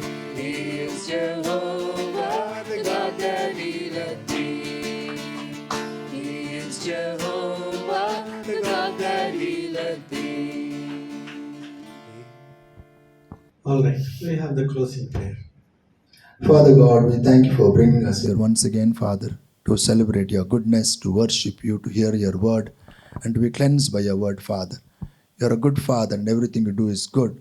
And we thank you for the testimonies, Father, what you have done in the past 1 week, Father, as you have changed the hearts of our officials, Father. You will continue to do so even as your saints are praying all over the world. We thank you for the word that you have received today, for cleansing our temple, Father, for our lives and our, yes, Lord, our body as your spiritual temple. As the word says in 1 John 1:9, if we confess our sins, you are faithful to forgive us and cleanse us by the blood of Jesus, Father. We also commit our lives into hands this week. We commit every family of this congregation into hands, Father, their children, their grandchildren, their businesses, and everything that pertains to them. Yes, O Lord. We plead the blood protection over their lives. Amen. We speak the counsel, divine counsel, your wisdom, provision, protection, and the divine guidance, Father, continuously to accompany us through the Holy Spirit. We thank you, Father. Yes, Lord. Hallelujah. You're a good God and everything you do for us good. We also speak boldness, Father, into every person and your angelic protection, Father, as a hedge of protection from every evil and danger. Help us to be the salt and the light that you have called us to be, Father, in every opportunity we get. Yes, Lord, to preach the gospel through our life and also through words, Father. And you accompany those words with signs and wonders following, Amen. so that we may do the works of the kingdom, to save souls, Father. That's our mission, to shine forth for your glory. Let your light shine brightly through us, Father, that they may see the good works which are done in and through our lives, and glorify your name which is in heaven. We bless you, Father. Yes, Lord, help us to experience your goodness in a greater measure this week. We ask all of this, believing that you heard and answered in Jesus' almighty name. Amen. Amen. Now unto him who is able to keep us from falling, our Lord Jesus Christ, who is the coming King, the love of the Father, the fellowship of the Holy Spirit, be with us known forevermore. Amen. Amen. Hallelujah. Hallelujah. Hallelujah. Hallelujah. Hallelujah. Hallelujah. God bless you all. Amen.